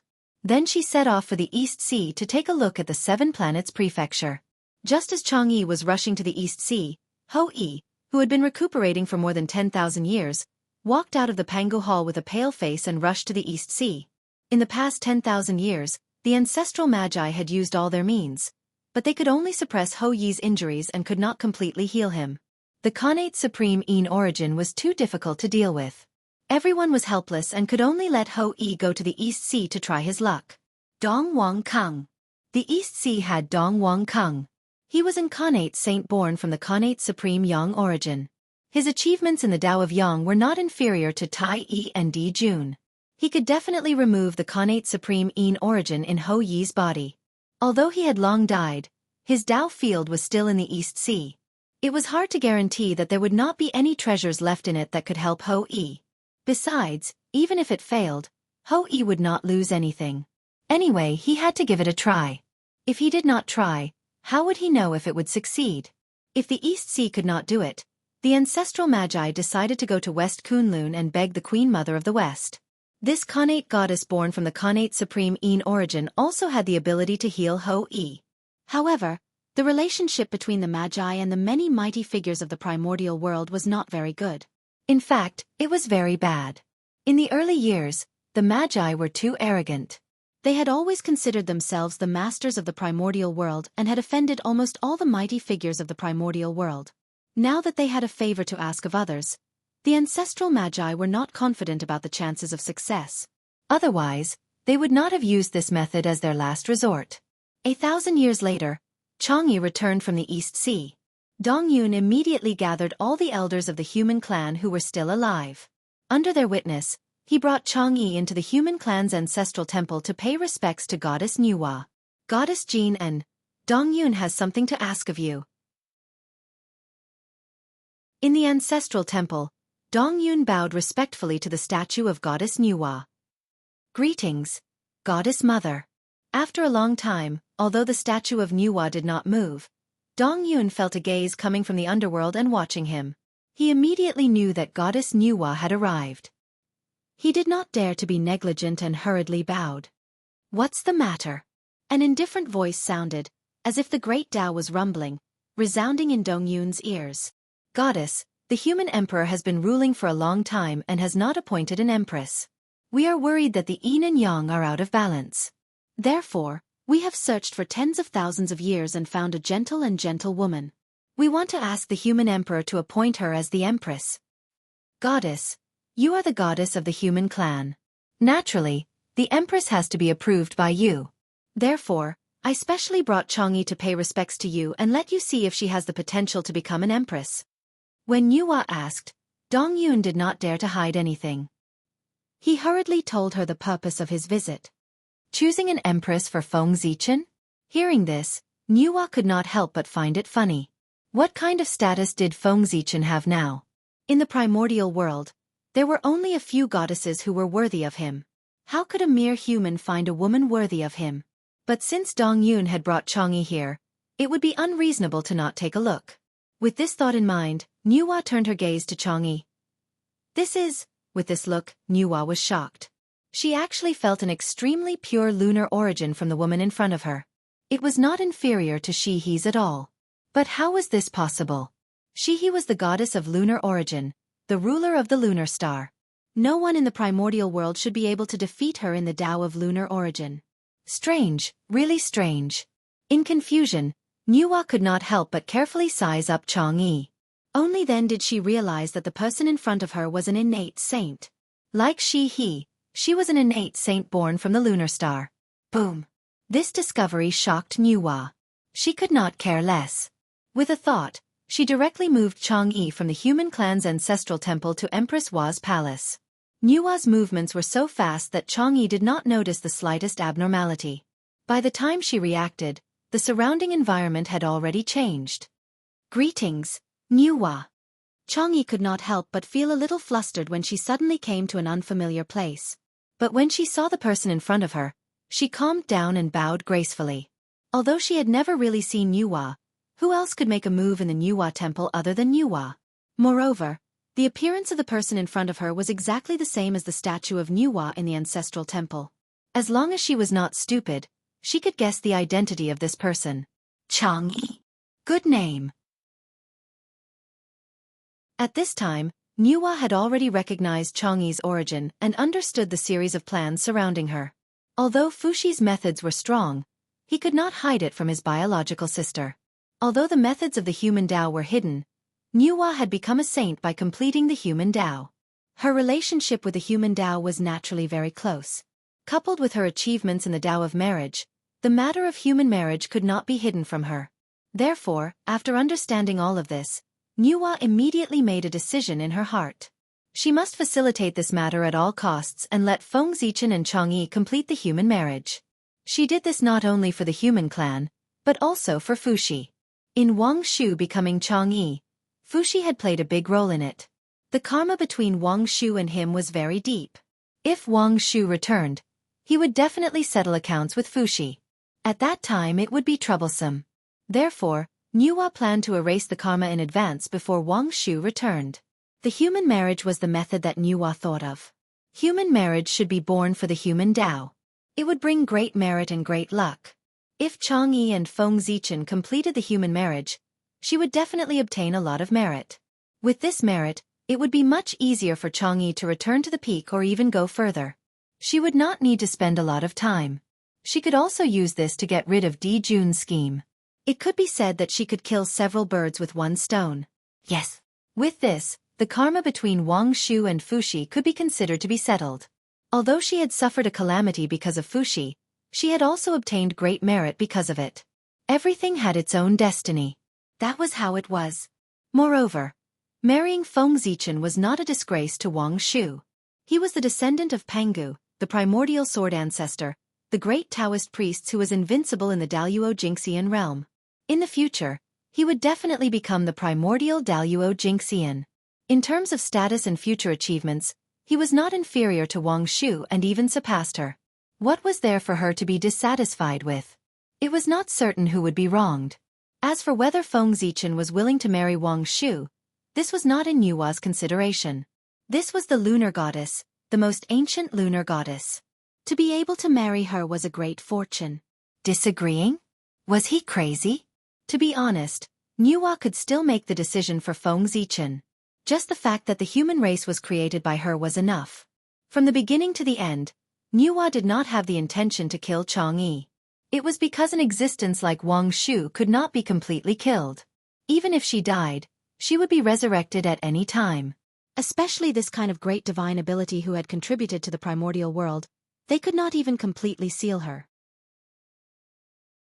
There would always be all kinds of accidents that would help her escape. Wang Shu was the best example. Di Jun and He working together could not be said to be weak. However, the two of them worked together to seal Wang Shu, and she still escaped. This already explained everything. Just like Red Cloud, with the ability of the Western Saints, it was not difficult to make her unable to revive. However, the two of them did not do so. Instead, they quietly waited for Red Cloud to revive so that they could achieve the Tao and end the karma. It was because the two of them understood that as long as the primordial world was not destroyed, Red Cloud would never die. She would be resurrected at any time to find them to repay the karma. If they stopped Red Cloud from resurrecting, they would be causing trouble for themselves. Imagine, the two of them had just sealed Red Cloud forever. Someone here did not like the two of them and secretly released Red Cloud. Hiss. That scene was really terrifying just thinking about it. With the previous hatred and old hatred, no matter how good Red Cloud's temper was, she would not let Xianxia rest in peace. Therefore, Xianxia was so smart that he would never leave such a big flaw for the enemy. The higher one stood, the more they could see the essence of things and the more comprehensive their consideration. Turning a disadvantage into an advantage and achieving the greatest results at the smallest price was what they had to do.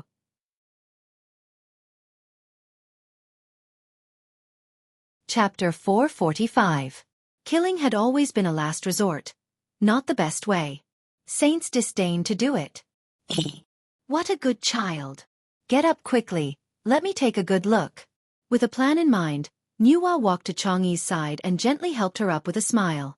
After that, Nuwa carefully sized up Chang'e's face for a while and couldn't help but praise. What a beautiful girl. The beauty of the moon goddess was naturally the best in the primordial world. Moreover, Wang Shu had gone through a lot. Although she was colder than He, she had a more pitiful temperament. Her beauty seemed to be even more outstanding. Even Nuwa felt pity when she saw her. Of course, this didn't mean that Nuwa and other goddesses couldn't compare to Wang Shu in terms of beauty. It was just that their temperaments were different in the eyes of different people. Connate god fiends were the most perfect creatures in the primordial world. They were born with the will of heaven and earth. They were the appearance of Tao, the manifestation of Tao in the human world. On the outside, they were naturally handsome men and beautiful women. However, each Dao had its own attributes, causing their personalities and temperaments to be different. Beauty and ugliness were born because of this. After all, in the case of having the same appearance, temperament became the only plus point.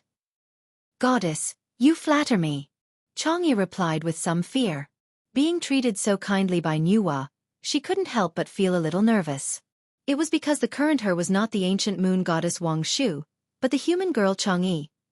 Facing the creator of the human race, the supreme saint of the primordial world, it would be strange if she wasn't nervous. All right, don't be nervous. Do you think I'll eat you? Seeing the existence of the primordial world acting so cautiously in front of her, Nuwa found it amusing and couldn't help but make a joke. Goddess. Nuwa's behavior made Xianxia even more nervous. She called out in a low voice and couldn't say anything. Hee hee. Nuwa chuckled twice. She also knew the principle of stopping before going too far. Otherwise, when Wuxia returned and remembered that she had teased her, it would be inevitable that there would be another karma. Thinking up to this point, Nuwa adjusted her expression and returned to her previous serious appearance. Then, she began to talk to Xianxia about serious matters. The human race wants to make you empress and marry Feng Zichen. That's why I brought you here to ask for my opinion. As for you, I am extremely satisfied. Therefore, I will not object to this matter. Now, it's up to you. If you agree, I will order the human race to prepare for your marriage. If you don't agree, I will take you as my disciple. From then on, you will reside in Empress Wa's palace and sever your ties with the mortal world. Nuwa's idea was very good. If this marriage didn't work out, she would take Xianxia as her disciple. She could also end the karma for Fuxi. However, in this way, it would be hard to avoid a direct confrontation with Dijun, which would also be a big problem. In any case, it would not be as good as getting married. The protection of the human race was not just for show. If Wuxia became the protagonist of the human marriage, Dijun would have to consider carefully if the demon race could withstand the backlash of the human race. However, although Nuwa's heart was more focused on the human marriage, she would not force Xianxia. Instead, she would let her make her own choice. As a saint, she still had this little bit of breadth of mind. Yes. Xianxia is willing to marry your majesty. Nuwa's straightforward question made Xiangxi's face turn red with embarrassment.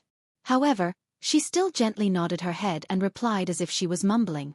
As a woman, it was already a great courage for Xianxia to say such shameful words. To ask her to say it out loud was a little difficult. However, although the voice was soft, it was enough to express Xiangxi's intentions. This made Nuwa heave a sigh of relief. She also did not want to fall out with Dijun directly. However, Nuwa did not know that ever since Dongyun picked up Xianxia, she had made up her mind to cultivate her to be the empress of the human race. Therefore, in order to prevent any unforeseen events from happening, Dongyun had been instilling in Xianxia the concept that she was Feng Zichen's future wife in addition to teaching her etiquette when she was young. Over time, her heart was naturally tied to Feng Zichen. Therefore, in the face of Nuwa's inquiry, how could Xianxia not agree? Good. Zichen must have accumulated a lot of good fortune to be able to receive your assistance. Feeling happy, Nuwa took off a hairpin from her head and personally put it on Xiangxi's head. This hairpin was pure gold in color. It was shaped like a phoenix spreading its wings and about to fly. Therefore, it was named the Pure Gold Phoenix Hairpin. It was a superior grade innate spirit treasure and was extremely extraordinary. Once activated, it could transform into a pure gold phoenix to fight against enemies. It could spit out nirvana heavenly flames and had the ability to destroy all things. A treasure bestowed by a saint was naturally no small matter. As soon as Xiangxi's spiritual sense came into contact with the pure gold phoenix hairpin, her true spirit imprint was automatically imprinted on it, and she had preliminary control of this treasure. If she refined it for another 100 years, she would be able to completely control this treasure. It was just like a lifelong spirit treasure. As Xianxia refined the pure gold phoenix hairpin, the origin and use of it spontaneously appeared in her mind. Thank you, Empress. Knowing the preciousness of this treasure, Xianxia hurriedly thanked her. You're welcome. You're about to become the Empress of the human race. If you don't have a treasure with you, won't you be looked down upon by outsiders? Nuwa gave Xianxia a treasure, and it was her personal treasure. Of course, her intention was not simple. Firstly, it was to express her love for her. Secondly, it was to tell others that Chang'e was not someone without a background. There was a saint standing behind her. Thirdly, it was to hide Chang'e's true identity. If the marriage was successful, it would definitely shock the entire primordial world. It was unknown how many people would be attracted. In this way, it would be difficult to hide Chang'e's identity. Therefore, Nuwa added insurance for her in advance. The pure gold phoenix hairpin hid a strand of her spiritual sense. If someone deduced Chang'e's origin, that strand of spiritual sense would erupt and deduce the endless power of creation, weaving a new identity for Chang'e, an innate god-fiend born from Nuwa's blood essence. This way, no one would pursue Chang'e's identity to avoid offending Nuwa. You can go back. After you and Zichen are married, you can come here with him to visit me. With that, Nuwa waved her hand and sent Chang'e back to the human ancestral temple. Along with her was a decree, a rainbow-colored crown, and a rainbow-colored feather robe. The decree was Nuwa's decree to confer Chang'e the title of Empress of the human race. The 7-colored crown and 7-colored feather robe were the wedding clothes that Nuwa had prepared for Chang'e. They were both middle-grade connate numinous treasures that could block Daluo Jinqian's attack. It had to be said that Nuwa had considered everything very thoroughly. She knew that with the foundation of the human race, it would be difficult to prepare a suitable wedding dress for Chang'e. She might as well prepare it all at once and save the human race the trouble. After all, 3 connate numinous treasures were nothing to her. Nuwa might not have the most connate numinous treasures in the primordial world, but she definitely did not lack connate numinous treasures. Because she had the cauldron of heaven and earth, she could directly refine any connate numinous treasure she needed. It was very convenient. The 7-colored crown and 7-colored feather robe fell and disappeared into Chang'e's glabella. The decree was laid flat on the altar and displayed in front of everyone. What was recorded on it was nothing more than Nuwa agreeing to make Chang'e the empress. Her Majesty has agreed. She ordered us to prepare for the wedding. Dong Yun took a step forward and saw the contents of the decree clearly. She could not help but be overjoyed and said to everyone. After that, everyone paid their respects to Goddess Nuwa, and then they left to prepare for the wedding. During this process, no one told Feng Zichen, and no one cared about Feng Zichen's opinion. It was because Nuwa had said that she would personally talk to Feng Zichen about this matter. This made the human race elders heave a sigh of relief. Although they had acted unusually tough in the human emperor's palace and forced Feng Zichen to bow his head, if Feng Zichen was determined to disagree, they could do nothing. Back then, Feng Zichen had agreed because he had predicted that they would not be able to find a suitable candidate, but he had missed the human race. The human race elders could not find a suitable candidate, but could the human race not find one? A moment of carelessness had caused a lot of trouble for himself. What's going on? Why am I suddenly feeling uneasy? It seems that something big is about to happen to me. Just as the human race elders were preparing for his wedding with Chang'e, Feng Zichen, the protagonist, finally sensed that something was wrong and woke up from his cultivation. Damn it! Why can't I divine it? Realizing that something was wrong, Feng Zichen naturally used the deduction technique to search for the source of the matter. However, whether it was the connate 8 trigrams passed down by Fuxi, the Tao deduction technique passed down by the Grand Pure One, or the heavenly cycle dipper that he had comprehended from Zhouxing, he did not find any clues. This is the work of a powerful being, concealing the mysteries of heaven. After thinking for a while, Feng Zichen figured out the reason. The deduction techniques that he had learned were all top-notch in the primordial world. In theory, he could calculate everything in the primordial world. However, that was in the hands of the creator, not him. Although these 3 techniques were good, they were ultimately someone else's and not his. He could not use them smoothly. Ordinary things could be deduced, but once he encountered someone with similar strength or a grandmaster of divination, the deduction method would not be very effective. The deduction method. I have to deduce a deduction method that belongs to me. Otherwise, I will inevitably fall into the trap of others without knowing. As his thoughts raced, Feng Zichen set a goal for himself. He would use the deduction method that he knew as the foundation and supplement his own foundation to create a deduction method that belonged to him. Those who learn from me will live, and those who follow me will die. If he kept cultivating other people's methods, he would never be able to surpass the creator of the method. Only by walking his own path could he be on par with his predecessors, or even surpass them. However, This matter was not urgent. What he had to do now was to figure out who was scheming against him. With a thought, Feng Zichen was about to summon Hongmeng Daozhong. Hongmeng was the beginning of everything. All the principles in this world were evolved from him. Even the secrets of the heavens were no exception. With the help of Hongmeng Daozhong, Feng Zichen's deduction method could be improved to the level that was second only to Fuxi and the others, reaching the realm of a grandmaster. In the primordial world, there were not many things that could hide from him. However, before he could make a move, a consciousness descended and invited him to go to outer space. Goddess Nuwa summoned me? With a jolt of his heart, Feng Zichen followed the consciousness and rushed out of the sky. Nuwa summoned him at this time. It must have something to do with the matter that made him absent-minded. Perhaps he could get the answer from her. With the saint's guidance and Feng Zichen's leg strength, in an instant, Feng Zichen crossed countless space-time and arrived at the beautiful palace of Goddess Nuwa. Speaking of which, this was the first time Feng Zichen had come to Xianxia. If it were in the past, he would definitely look around at the scenery here. But now, he had something on his mind, so he had no time to appreciate the beautiful scenery here. He walked directly to the palace of Goddess Nuwa. Zichen pays his respects to the Holy Mother.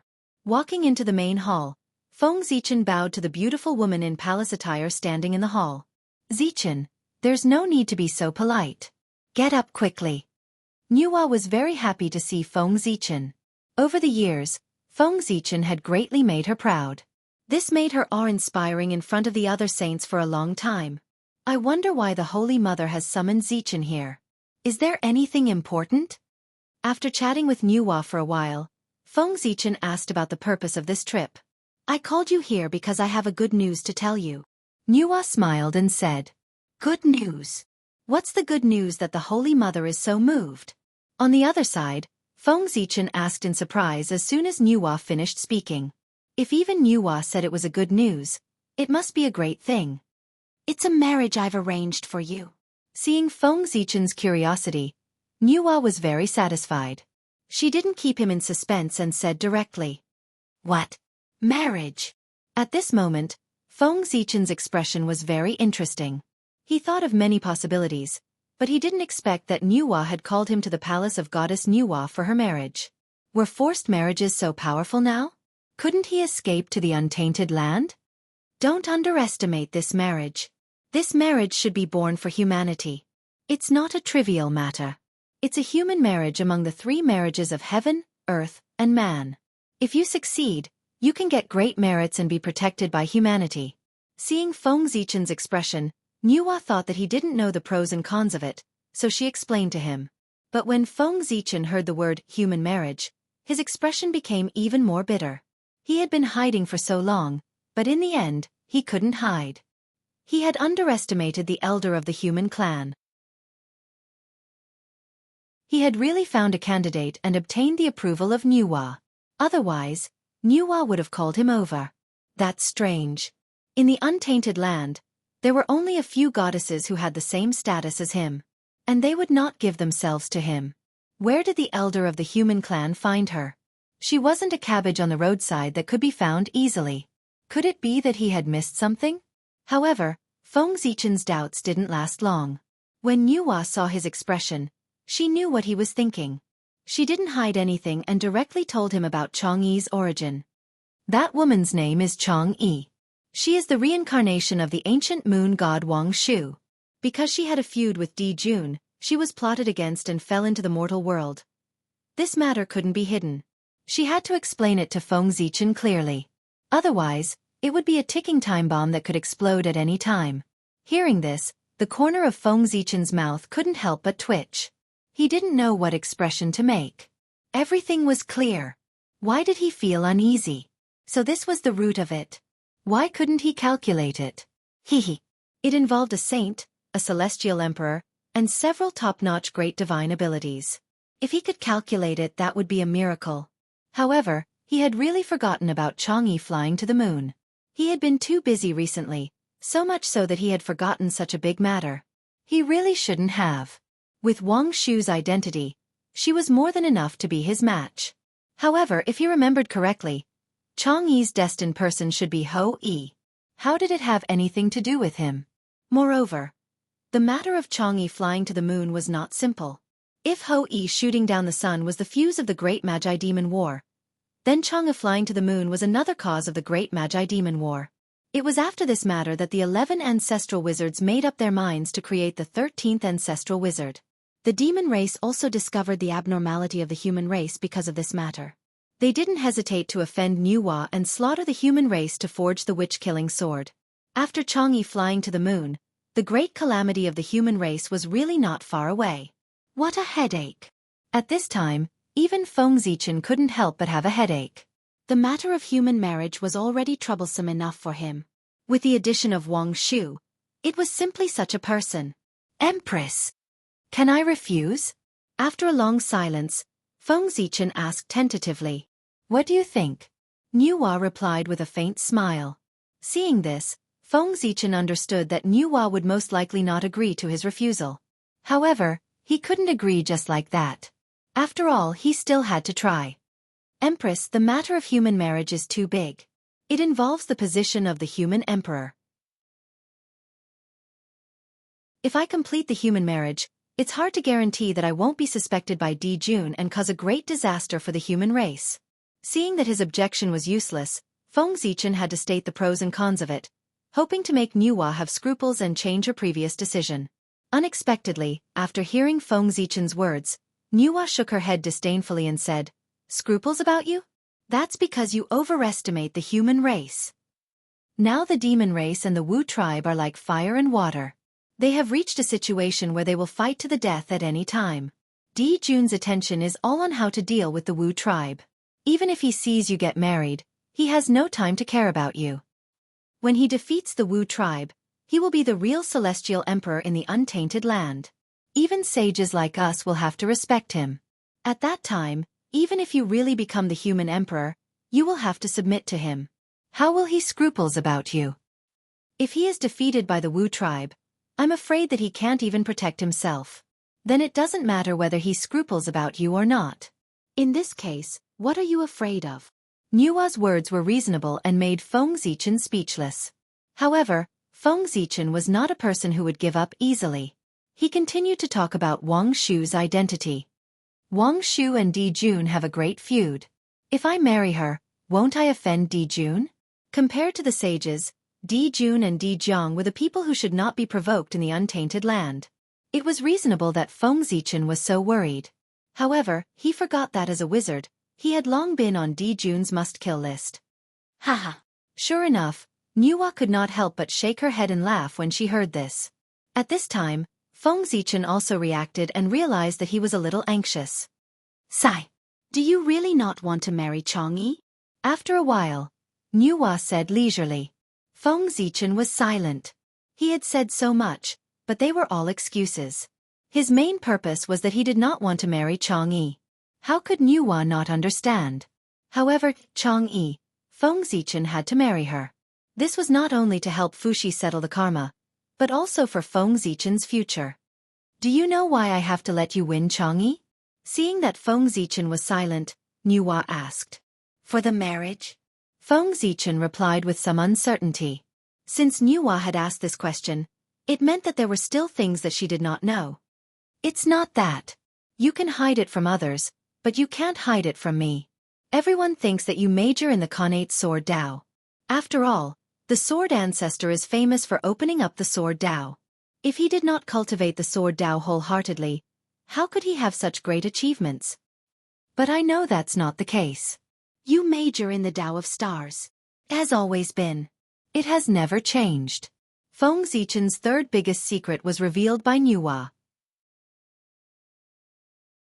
However, she was not surprised at all. Obviously, she had already known about it. Nuwa knew that he cultivated the Dao of stars. Feng Zichen had indeed known about it a long time ago. Because Nuwa could be said to have watched him grow up. She had been paying attention to him since the beginning of his cultivation. He could hide the fact that he cultivated the Dao of stars from others, even Di Jun and Tai, but he could not hide it from Nuwa. Chang'e, the Khanate saint born by the lunar star, is the natural ruler of the lunar star. She is not the person who is most compatible with you in this world, but also the person who can help you the most. At this point, Feng Zichen had already understood what Nuwa meant. No matter who wanted to take charge of Zhousing, they could not do without the help of the lunar star. If he married Wang Shu, he could replace her after Di Jun. The lunar star was one of the 3 supreme stars in the untainted land. When its moonlight fell on the untainted land, it could open the wisdom of all things. The connate saint born by it could be the Empress of Heaven. The solar star was also one of the 3 supreme stars in the untainted land. Its light shone on the earth and brought vitality to all things. It could be said that its merit was boundless. The connate saint born by it had the destiny of celestial emperor. The Ziwei star was also one of the 3 supreme stars in the untainted land. It was transformed by Panga's ancestral aperture. It was the most noble star and could command Zhousing. The connate saint born by it was of the same origin as the Way of Heaven. It naturally had the capital to rule the untainted land and could be the heavens and earth.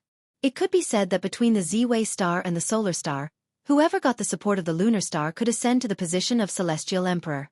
And this was Nuwa's plan for Feng Zichen. If Di Jun lost his position, with Wang Shu's help, he might be able to ascend to the sky in one step and sit on the limitless position of celestial emperor. Thinking of this, Feng Zichen's heart was full of gratitude. Nuwa could be said to be extremely good to him. No one could find any fault with her. But in the end, he would fail to live up to Nuwa's good intentions. If there was no Ao Shui, it would be fine to agree to this matter. He would not suffer any losses anyway. Unfortunately, he knew Ao Shui first and had deep feelings for her. As for Chang'e, he had never even seen her, let alone know her. He could not abandon Ao Shui and marry Chang'e. Goddess, even so I still can't agree.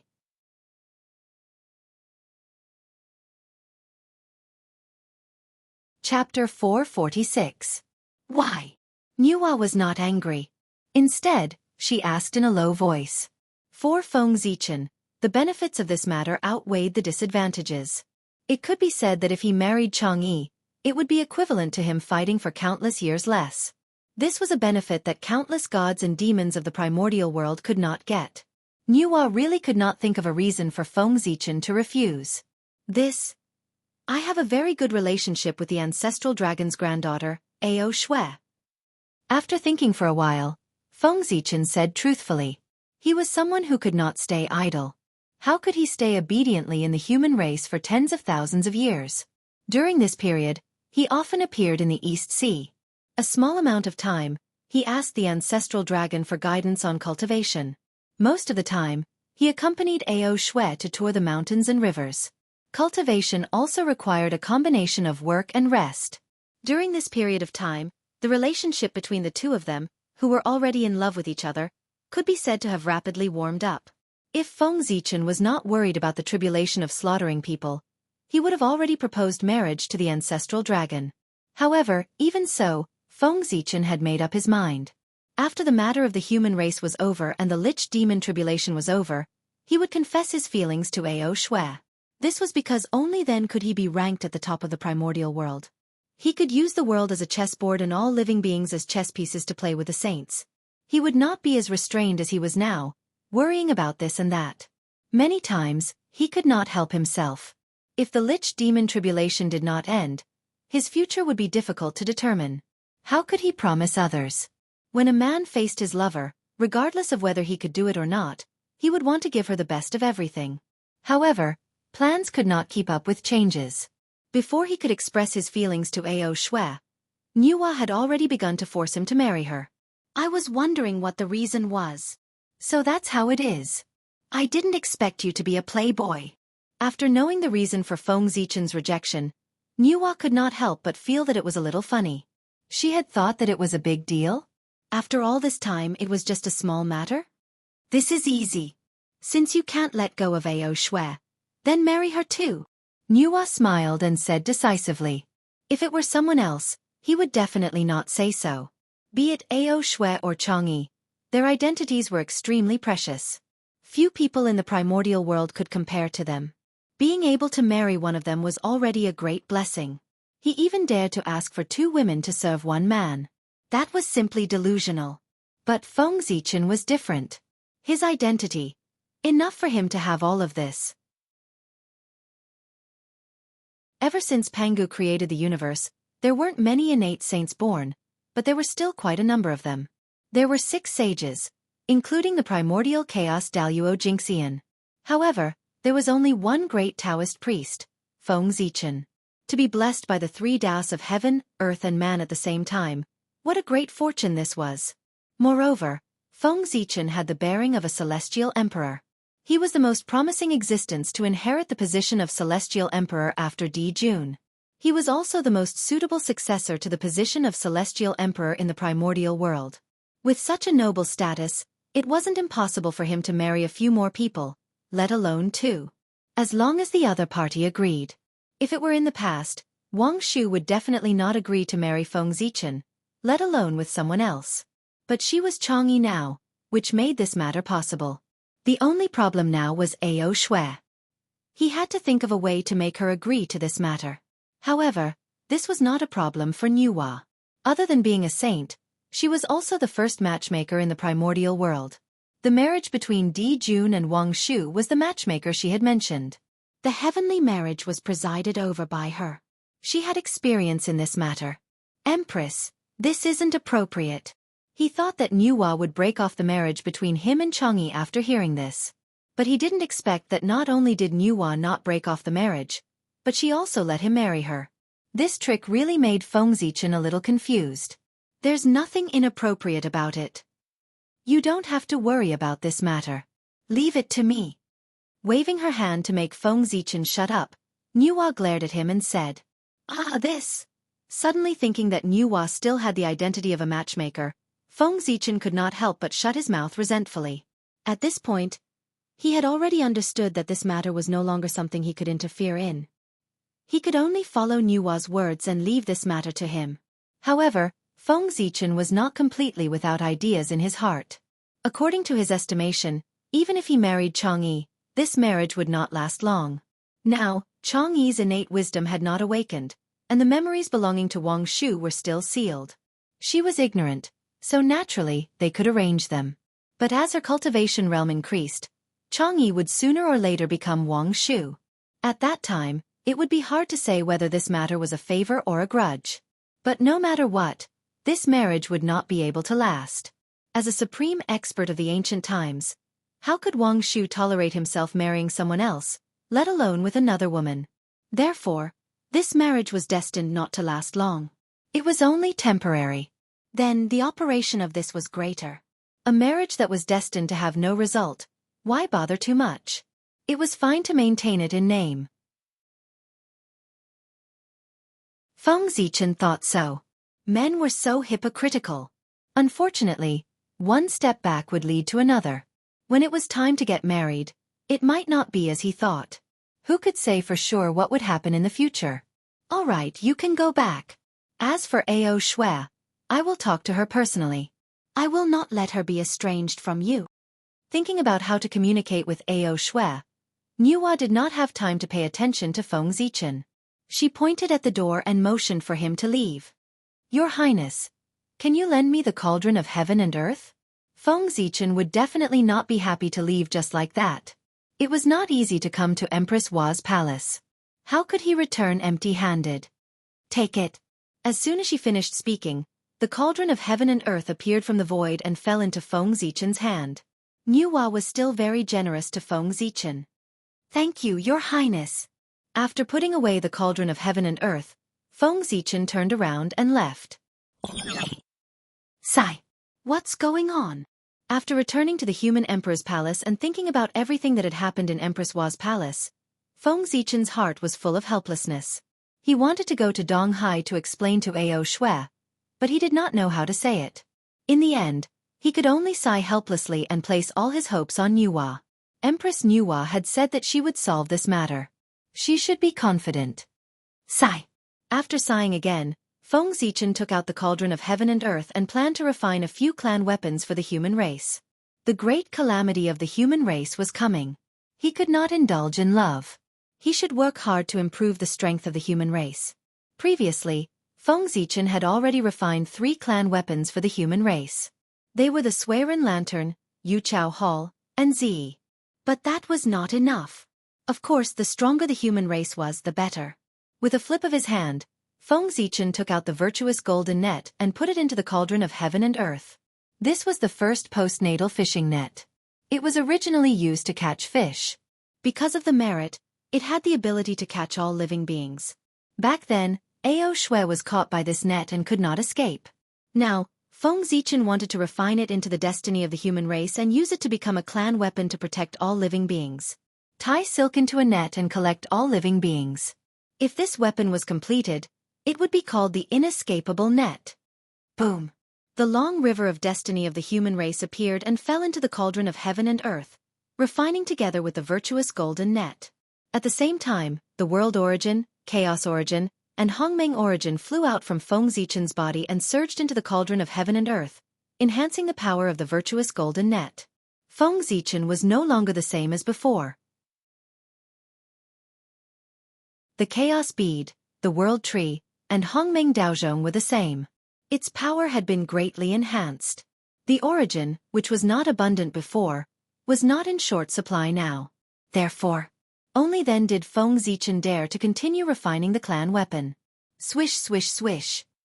100 years later, a large golden net flew out of the cauldron of heaven and earth and disappeared into the void. However, if Daluo Jingxian came here, he would be able to see that the entire human territory was covered by a large golden net that was densely covered in lightning. If anyone dared to attack the human territory, they would probably be smashed into pieces in an instant. This was called the inescapable net. Under the Daluo Jingxian, even if they did not die if they touched it, they would still lose a layer of skin. With this net, there was no need to worry about anyone causing trouble in the human territory. After the inescapable net was refined, Feng Zichen took out another clay jar. This was the first clay jar after birth. It was a superior grade postnatal merit numinous treasure. There was a space inside that could store people and items. It could also refine the essence of all things.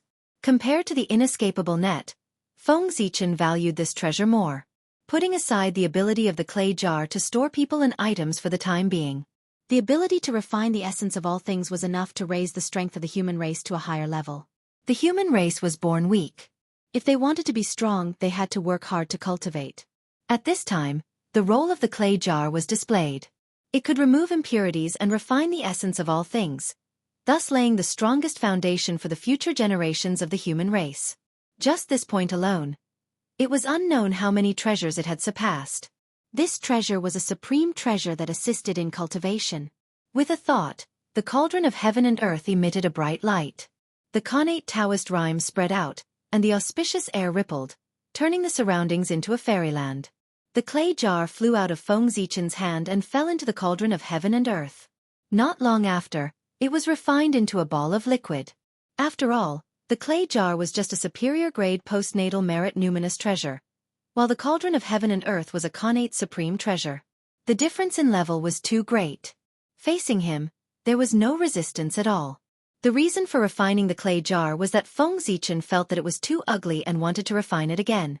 In the beginning, Feng Zichen planned to refine the clay jar into the shape of a pot. In this way, after the new clay jar was refined, it could be called the demon refining pot. However, as soon as he thought of this name, Feng Zichen rejected it. Not to mention that the real demon refining pot was in the hands of Nuwa. The demon race had not yet attacked the human race. If he named the human race's race weapon the demon refining pot, wouldn't he be looking for trouble? Therefore, Feng Zichen gave it another name, the god refining pot. However, every time he thought of this name, he felt a chill run down his spine. Therefore, he suddenly realized something and gave up on this name. The current primordial world was said to be the world of the magi and demons, but it was actually the world of the connate god fiends. What was he trying to do by using the name of god refinement? It would be strange if there were no problems. Therefore, Feng Zichen thought for a long time and decided to refine the clay jar into the shape of a cauldron to correspond to his supreme divine ability, the Great Tao Furnace. The Great Tao Furnace had all the abilities that the clay jar had. The Great Tao Furnace also had all the abilities that it did not have. In terms of essence, the clay jar was an artificial creation and had great wisdom. However, the Great Tao Furnace contained the true meaning of the Great Tao. It had a deep foundation and unlimited potential, far surpassing the clay jar. Therefore, it was most suitable to refine the clay jar into a Great Tao Furnace. The weak had to be close to the strong. This was the truth of the primordial world. Just like how a snake wanted to transform into a flood dragon wanted to transform into a true dragon. However, the clay jar was just an artificial object. Although it was extraordinary, it was still a distance away from the great Tao furnace that Feng Zichen had created by verifying the great Tao. It was impossible to refine the great Tao furnace with just it. Therefore, Feng Zichen took out the Chaos Divine Stone. This was a material from the great chaos outside the realm. It was incomparably precious and formed from the stagnant chaos qi. It could be used to refine connate numinous treasures. Chaos was the mother of all things. With the Chaos Divine Stone, the ability of the cauldron of heaven and earth to go against the connate heavens, and the merit he had accumulated over the years, Feng Zichen was confident that he could refine a superior grade connate merit numinous treasure. In order to refine the great Tao furnace, Feng Zichen could be said to have bled a lot. All kinds of precious materials were taken out from his hands as if they were free. Only after thousands of years could he refine the great Tao furnace. Very good. Looking at the large cauldron in front of him, it was simple and ancient, filled with the aura of the great Tao, and surrounded by the aura of chaos. It was no different from his own divine ability. Feng Zichen couldn't help but nod in satisfaction. This treasure was definitely stronger than his divine ability. However, this was not the most perfect form of the great Tao furnace. According to Feng Zichen's speculation, the most perfect form of the great Tao furnace should be a top-grade chaos numinous treasure, not a connate cardinal treasure. The ability it displayed now was not even 1/1000th of its perfect form. With a thought, the Hongmeng Daozhong appeared behind Feng Zichen. On it, the imprints of the 3,000 demon gods were ready to move. This was the missing part of the great Tao furnace. To imprint the imprints of the 3,000 chaos demon gods on the great Tao furnace. Then, the great Tao furnace would immediately be baptized by the great Tao. Even if it couldn't become a chaos numinous treasure, it could still become a top-grade chaos numinous treasure. Unfortunately, Feng Zichen's comprehension of the great Tao was really limited. It couldn't support him to imprint the imprints of the chaos demon gods on the great Tao furnace. Every time he imprinted the imprints of the chaos demon gods on the great Tao furnace, this divine ability would collapse because it couldn't withstand the pressure of the imprints of the chaos demon gods, causing it to be difficult for him to succeed. But today it was completely different. He had refined the great Tao furnace into a connate numinous treasure. Its ability to withstand pressure had increased by countless times. With the hardness of a connate numinous treasure, it might be able to withstand the pressure of the imprints of the chaos demon gods. As soon as he thought of it, Feng Zichen raised the Hongmeng Daozhong and imprinted the imprints of the chaos demon gods on the great Tao furnace. Buzz! As expected, when the first imprint of the chaos demon gods was imprinted on the great Tao furnace, it trembled violently. It was as if an invisible giant was beating it violently with a hammer. Buzz! When the second imprint of the chaos demon gods was imprinted, the great Tao furnace suffered even greater pressure. It trembled even more violently, and its body became a little smaller. Buzz, buzz, buzz. As the imprints of the chaos demon gods were imprinted on the great Tao furnace one after another, it also changed. Its body became smaller and smaller, and the chaotic aura around its body became thicker and thicker.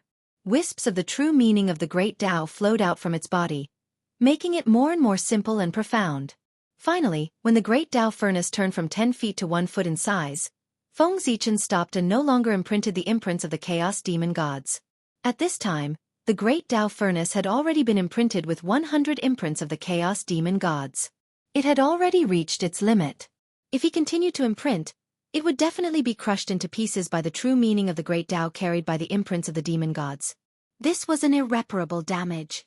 Therefore, Feng Zichen didn't dare to continue. However, this was enough. It meant that Feng Zichen's deduction was completely feasible.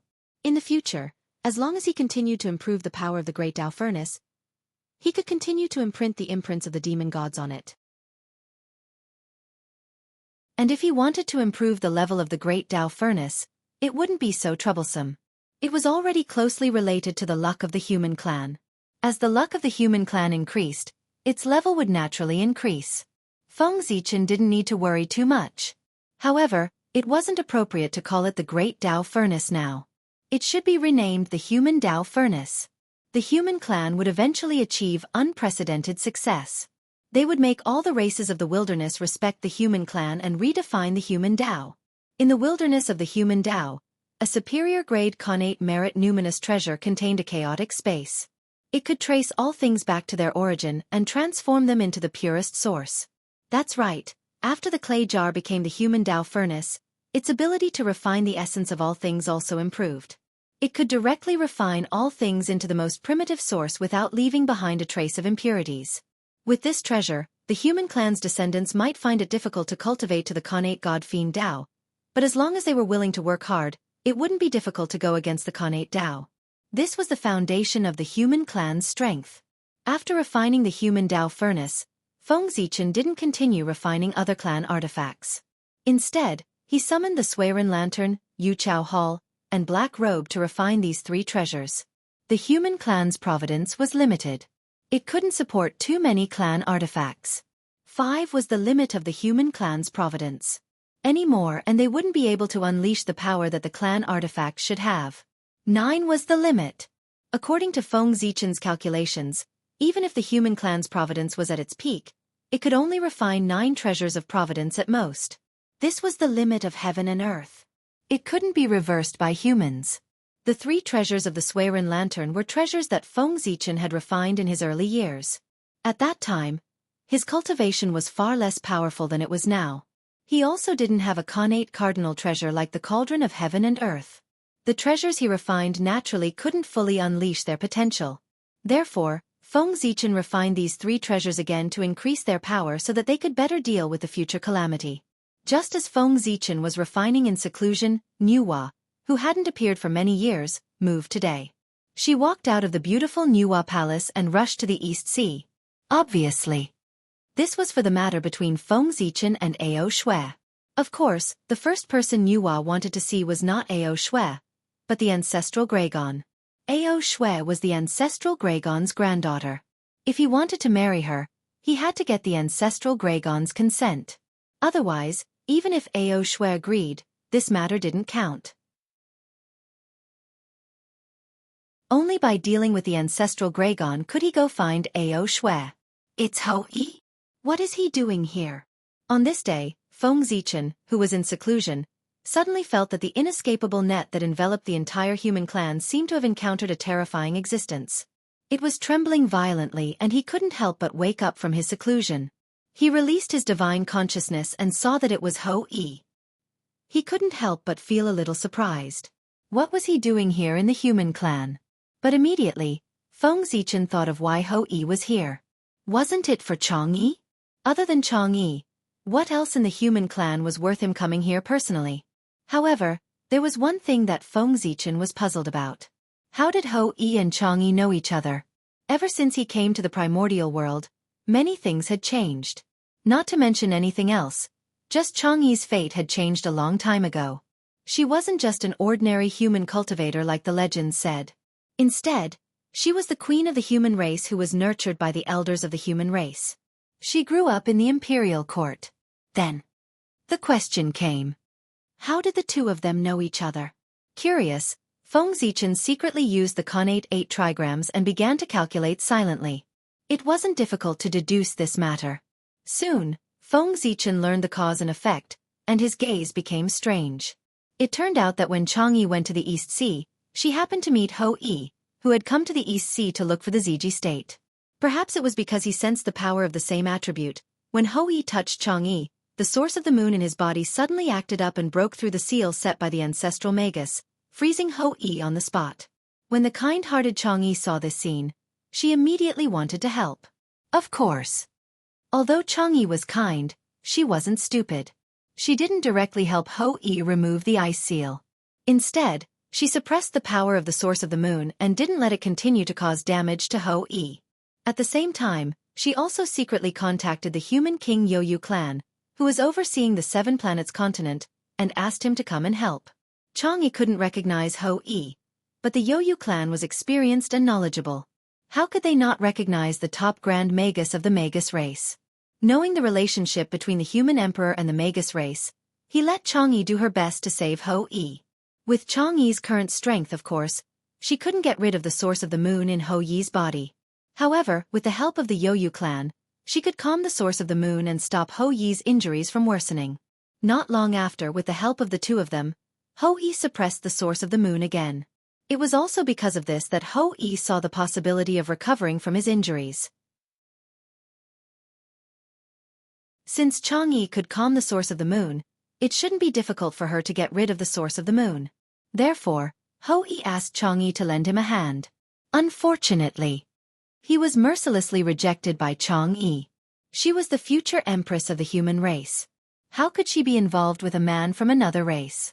In order to avoid suspicion, she couldn't agree.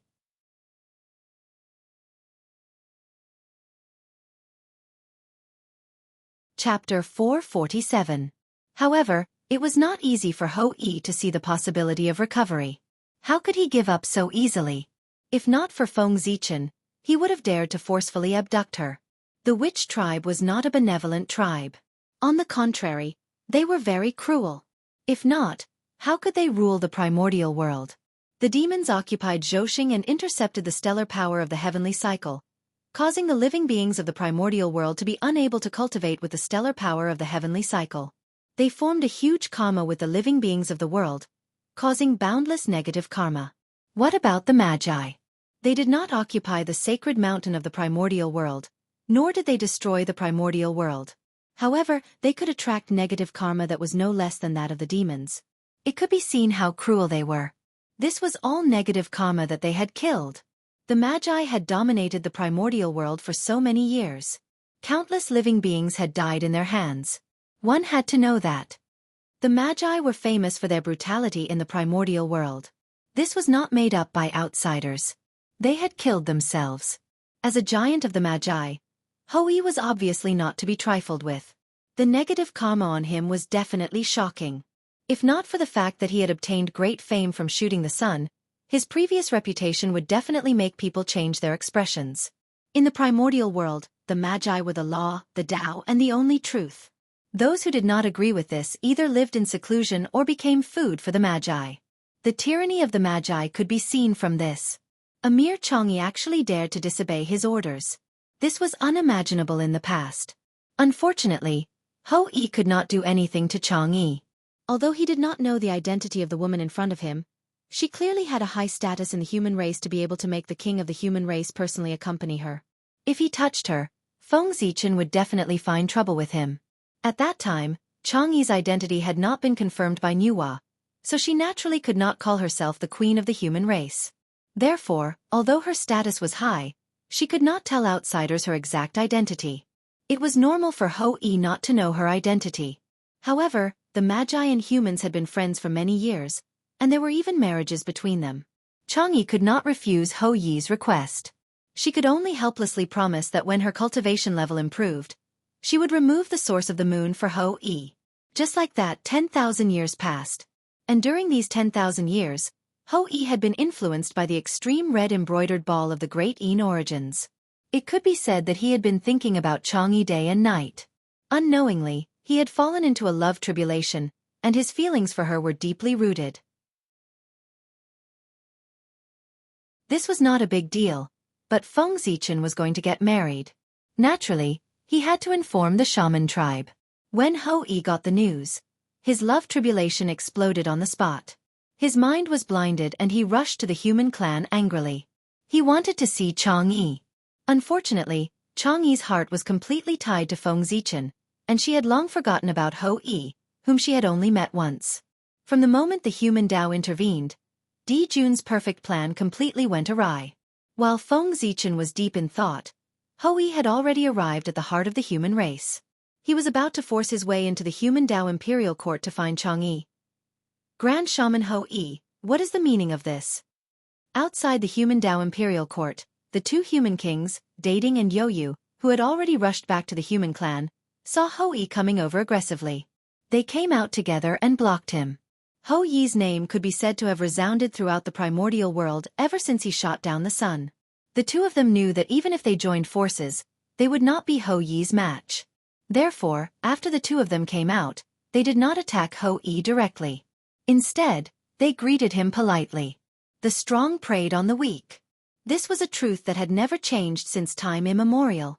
Hou Yi was stronger than them, and the shaman tribe was stronger than the human clan. In the primordial world, strength was reason. Those who did not understand this would turn into dust. The two human kings were able to live until now, so they naturally had a deep understanding of this point. Therefore, even if Hou-Yi directly barged into the heart of the human clan, although they were furious, they still had to suppress their anger and bow to Hou-Yi. Otherwise, if it were anyone else who dared to look down on the human clan like this, they would have long slapped them to death. I want to see Chang'e. Hou-Yi took a deep breath and said. The entanglement of love had already caused him to lose his wisdom of the past.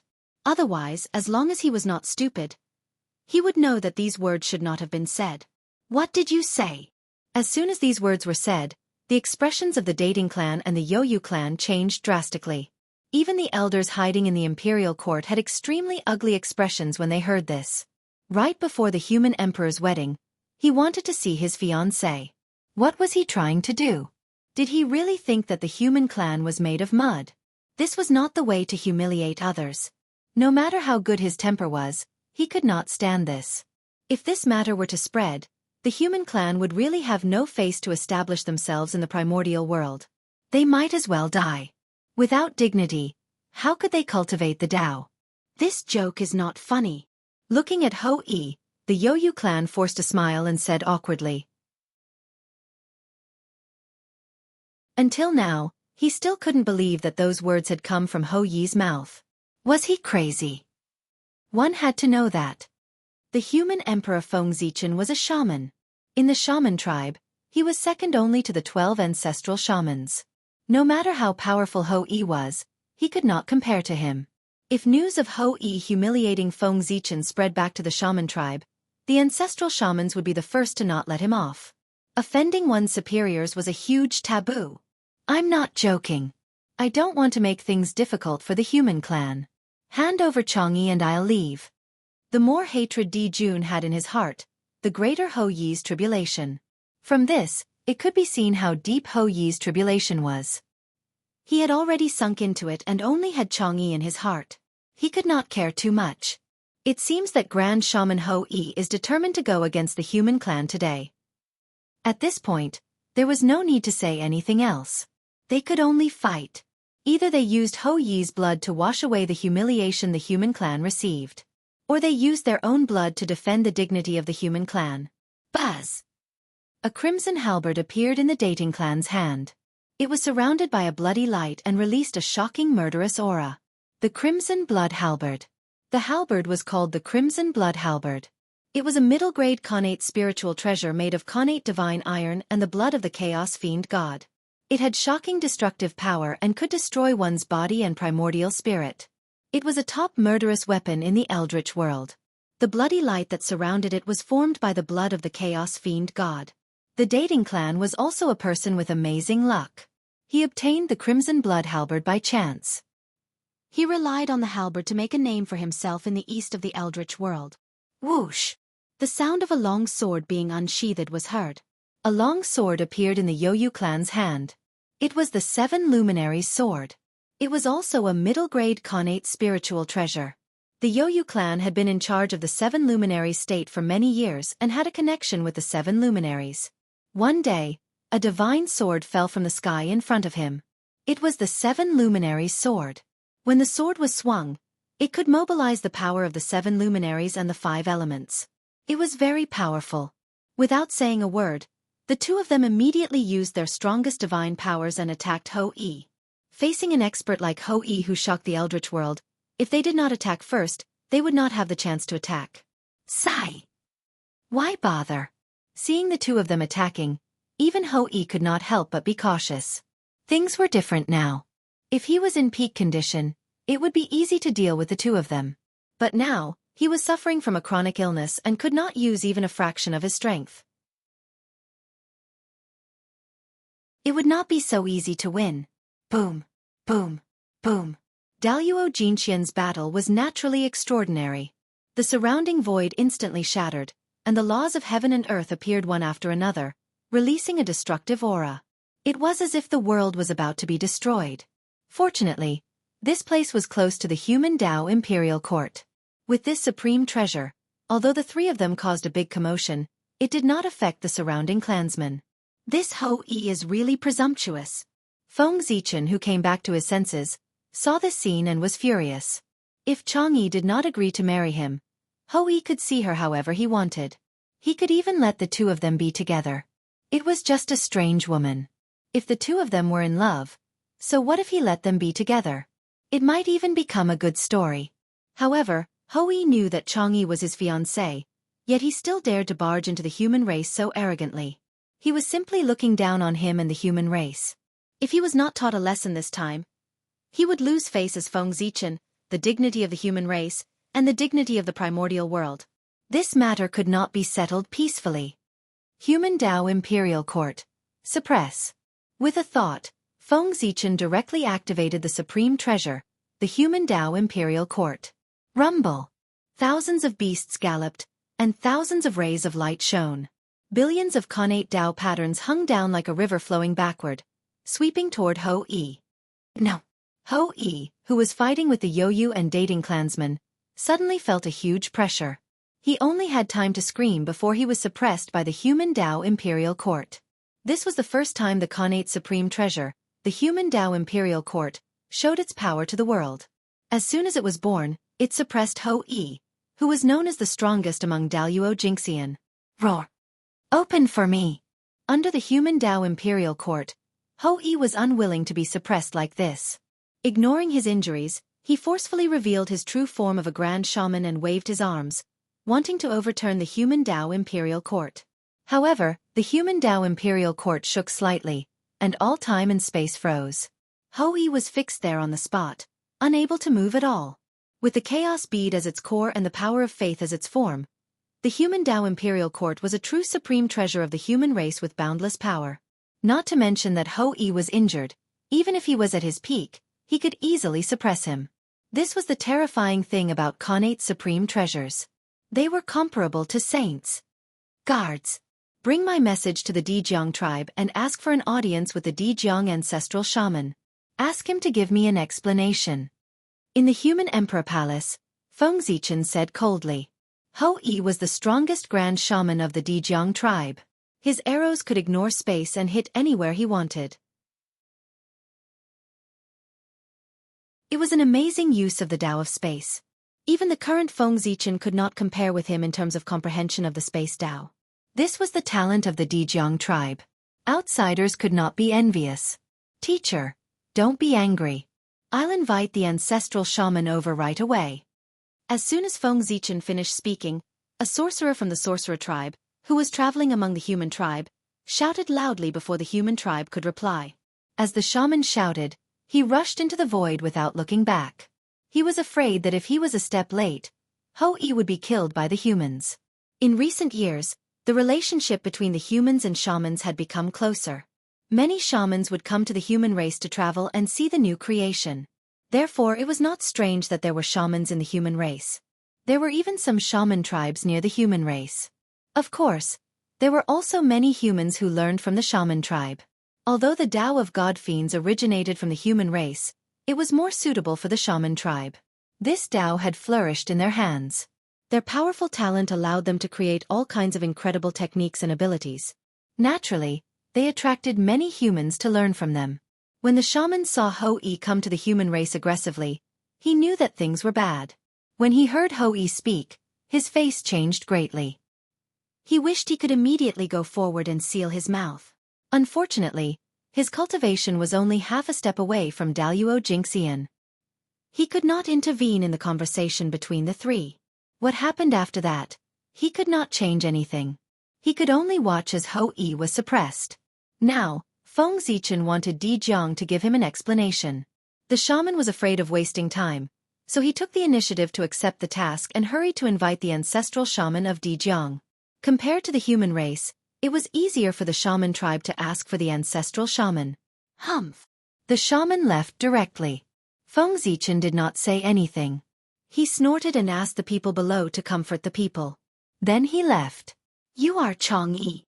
In the side hall, Feng Zichen finally saw the legendary woman, Chang'e. Beautiful. As the legend said, she was really beautiful. In the untainted land, there were no more than 10 people who could compare with her in terms of beauty since ancient times. Even Feng Zichen, who was used to seeing the world, could not help but be stunned for a moment when he saw her for the first time. He did not react until the other party replied. "Chang'e greets your majesty." Chang'e replied shyly at first.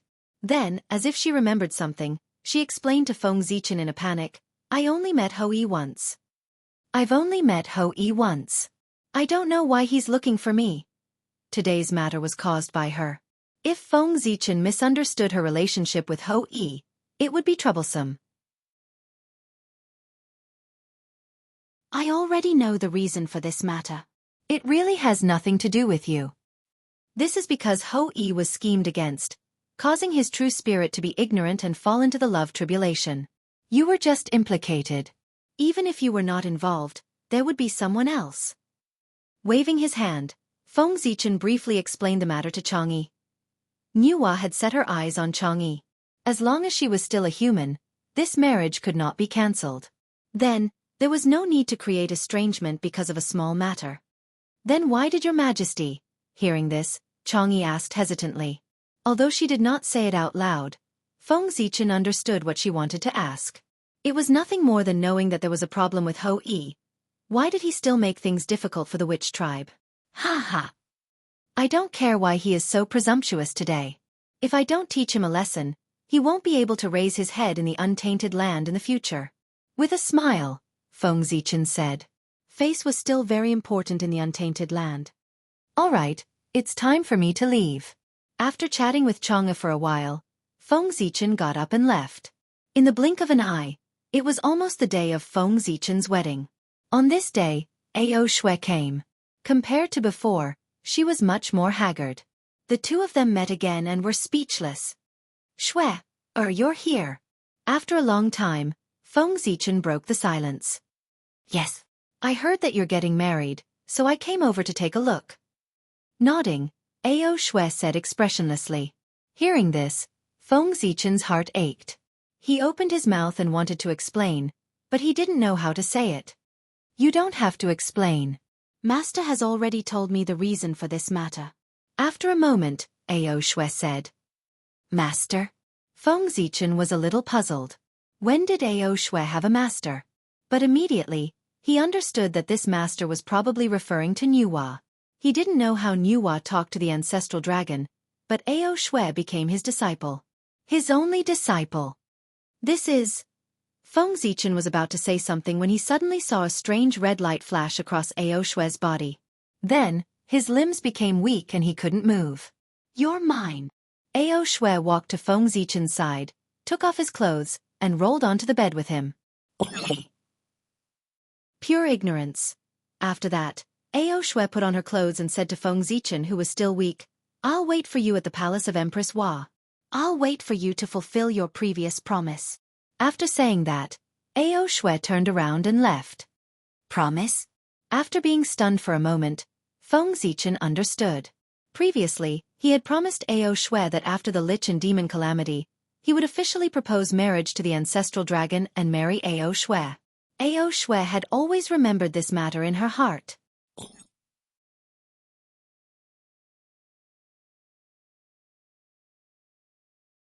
Chapter 448. Fellow Daoist, I'm really sorry. It's my fault for not disciplining him well. As a result, Hou-Yi broke the rules and offended you. I hope you can forgive him. Not long after Ao Shui left, Jianghu, who had not appeared for a long time, finally came. As soon as he appeared, he did not give Feng Zichen a chance to blame him and directly apologized. It could be said that he had given Feng Zichen enough face. This attitude made it difficult for Feng Zichen to blame him. He could only keep the words that he had prepared in advance to blame him in his heart. Jianghu was also smart. He knew that Hou-Yi would definitely deeply anger him if he came to snatch Feng Zichen's fiancée. Then, even if he went, Feng Zichen, who was in a towering rage, would probably not give him face and release Hou-Yi. Since that was the case, he might as well not go. It would not be too late to go after Feng Zichen's anger subsided. Anyway, he would not kill Hou-Yi. It was only right to let Hou-Yi suffer a little and let Feng Zichen vent his anger. To be honest, when what Hou-Yi had done was spread back to the wizard tribe, Jianghu's face turned green with anger. He could not figure out how Hou-yi would dare to go to the human race to snatch a marriage, and Feng Zichen's marriage. Did he really not take Feng Zichen seriously? He was a wizard, a teacher that Pangu had personally conferred and recognized by the wizard tribe. If Hou-yi was not a connate wizard with a noble status second only to the ancestral wizard, Di Jiang would really want to slap him to death. Fellow Taoist, where is Hou-yi now? He dares to offend you like this. I will definitely punish him severely. After exchanging pleasantries with Feng Zichen for a while, Di Jiang finally told him the purpose of his visit. He wanted to take Hou-yi away. What he meant was, fellow Taoist, it's been so long. You've punished him and your anger should have subsided. Shouldn't you let him go? Even if your anger hasn't subsided, I'll take him back and punish him well. It'll be considered as appeasing you. It was not appropriate to keep suppressing the human race. Dao brother, you're exaggerating. I already know the reason this time. Hou-yi was also schemed against by others. He really can't be blamed. Feng Zichen did not want to ruin his relationship with the witch tribe over such a small matter. Since Di Jiang gave him face, he took the opportunity to cover up this matter. However, the matter of Hou-yi being schemed against by Di Jun still had to be told to him. A scheme? What's going on? Hearing this, Di Jiang could no longer sit still. He had long felt that there was something wrong with the matter caused by Hou-yi. Hou-yi was not a fool. How could he do such a brainless thing? There was clearly a problem. Taoist brother, please take a look. Feng Zichen smiled and didn't say anything. He projected Hou-yi's current situation in front of Di Jiang for him to see. At this moment, Hou-yi was exactly the same as when he was first suppressed. There was no change at all. His eyes were scarlet and his face was filled with madness. He wanted to devour someone. The time and space that belonged to him had been completely suppressed by the human Dao Imperial Court. As long as Feng Zichen did not remove the seal, Hou-yi would remain in his current state until the immeasurable calamity arrived. However, Di Jiang's attention was clearly not on the power of the human Dao Imperial Court. Instead, it was focused on Hou-yi's scarlet eyes. That red was abnormally bright. The aura of lust inside circulated endlessly, evolving into all kinds of scenes of love between a man and a woman. It was so mesmerizing that one could not extricate themselves from it and completely sink into it. Love tribulation. Di Jiang's pupils constricted as he cried out involuntarily. Hou-yi's current state was clearly that of someone who had fallen deeply into the love tribulation and could not extricate himself. The word love was the most hurtful. Primordial chaos was unharmed, but love hurt oneself. This was the injury that he had caused to himself. It was a wound on the great Dao, a wound on his Dao heart. It was the most serious and difficult to heal. The demons are really good. In a flash, Di Jiang figured out the cause and effect. This was definitely done by the demons. This was because in the current world, only Nuwa and the demons who controlled Zhoxing could lure Daluo Jingxian into the love tribulation. Feng Zichen was Nuwa's face outside. Nuwa would definitely not scheme against him like this. The mastermind behind this matter was obvious. It was the demons. They had enough motives. Fellow Taoist, can Hou-yi be saved? After a moment, Di Jiang asked Feng Zichen in a deep voice. He was deeply immersed in the love tribulation and his Dao heart had sunk. He really could not think of a way to save Hou-yi. He could only place his hopes on Feng Zichen. After all, Feng Zichen's wisdom was obvious to all. Feng Zichen pondered for a moment and said, if it's just the origin of the moon, after a period of time, my understanding of the path of innate yin and yang will improve. I will be able to remove the origin of the moon in Hou-yi's body and treat his injuries. However, the love tribulation on his body is more difficult to deal with. If it's an ordinary love tribulation, I might be able to sever his relationship by using the method of entering the Dao in dreams. However, Di Jun had calculated everything and did not give outsiders a chance to help Hou-yi. I can't do it. Shaking his head, Feng Zichen sighed. Hou-yi was crippled. With Di Jun's strength, even if the Magi used all their strength, they would not be able to protect Hou-yi. It would be easy to kill him. However, Di Jun did not want to. He wanted to torture Hou-yi and make him suffer a fate worse than death to vent the hatred in his heart. However, this also meant that, the Battle of the Magi was not far away. It was easy for Di Jun to deal with Hou Yi, and it was also easy for Di Jiang to deal with the demon god. In the past, both sides had their own scruples or because of their identities, so they would not attack the Daluo Jingxian of the two clans. But now, Di Jun was the first to break the rules. He secretly attacked Hou Yi, a Khanate magus who had a chance of becoming a quasi-saint, and crippled him. Then Di Jiang would not be polite. He would definitely attack the demon god who had a chance of becoming a quasi-saint. In the future, the Daluo Jingxian of the two clans would be in danger. At this time, both sides were already unscrupulous. It was just a matter of who could not help but launch the final battle. Is there really no other way? Di Jiang was a little confused, as if he could not accept this result. Hou Yi was the top combat strength of the Magi. He alone could fight several figures at the level of the 10 great demon gods. Losing him would be a huge loss to the Magi. It's not that there's no other way. Why don't we put Hou Yi's true spirit into the reincarnation cycle and let him experience 100 reincarnations? Maybe one of them can break through the love trial and return. After pondering for a moment, Feng Zichen suggested a solution that was not really a solution. This solution could be said to be half good and half bad. After 100 reincarnations, if Hou Yi could break through the love trial, not only would he recover from his injuries, but he would also be one step closer to becoming a quasi-saint. But if he could not break through, then it would be troublesome. He would probably sink forever until he was worn down by the reincarnation cycle. Golden immortals were immortal and indestructible, but the 6 paths of reincarnation disc was a chaos supreme treasure after all. Its might was immeasurable, and its profundity was beyond imagination.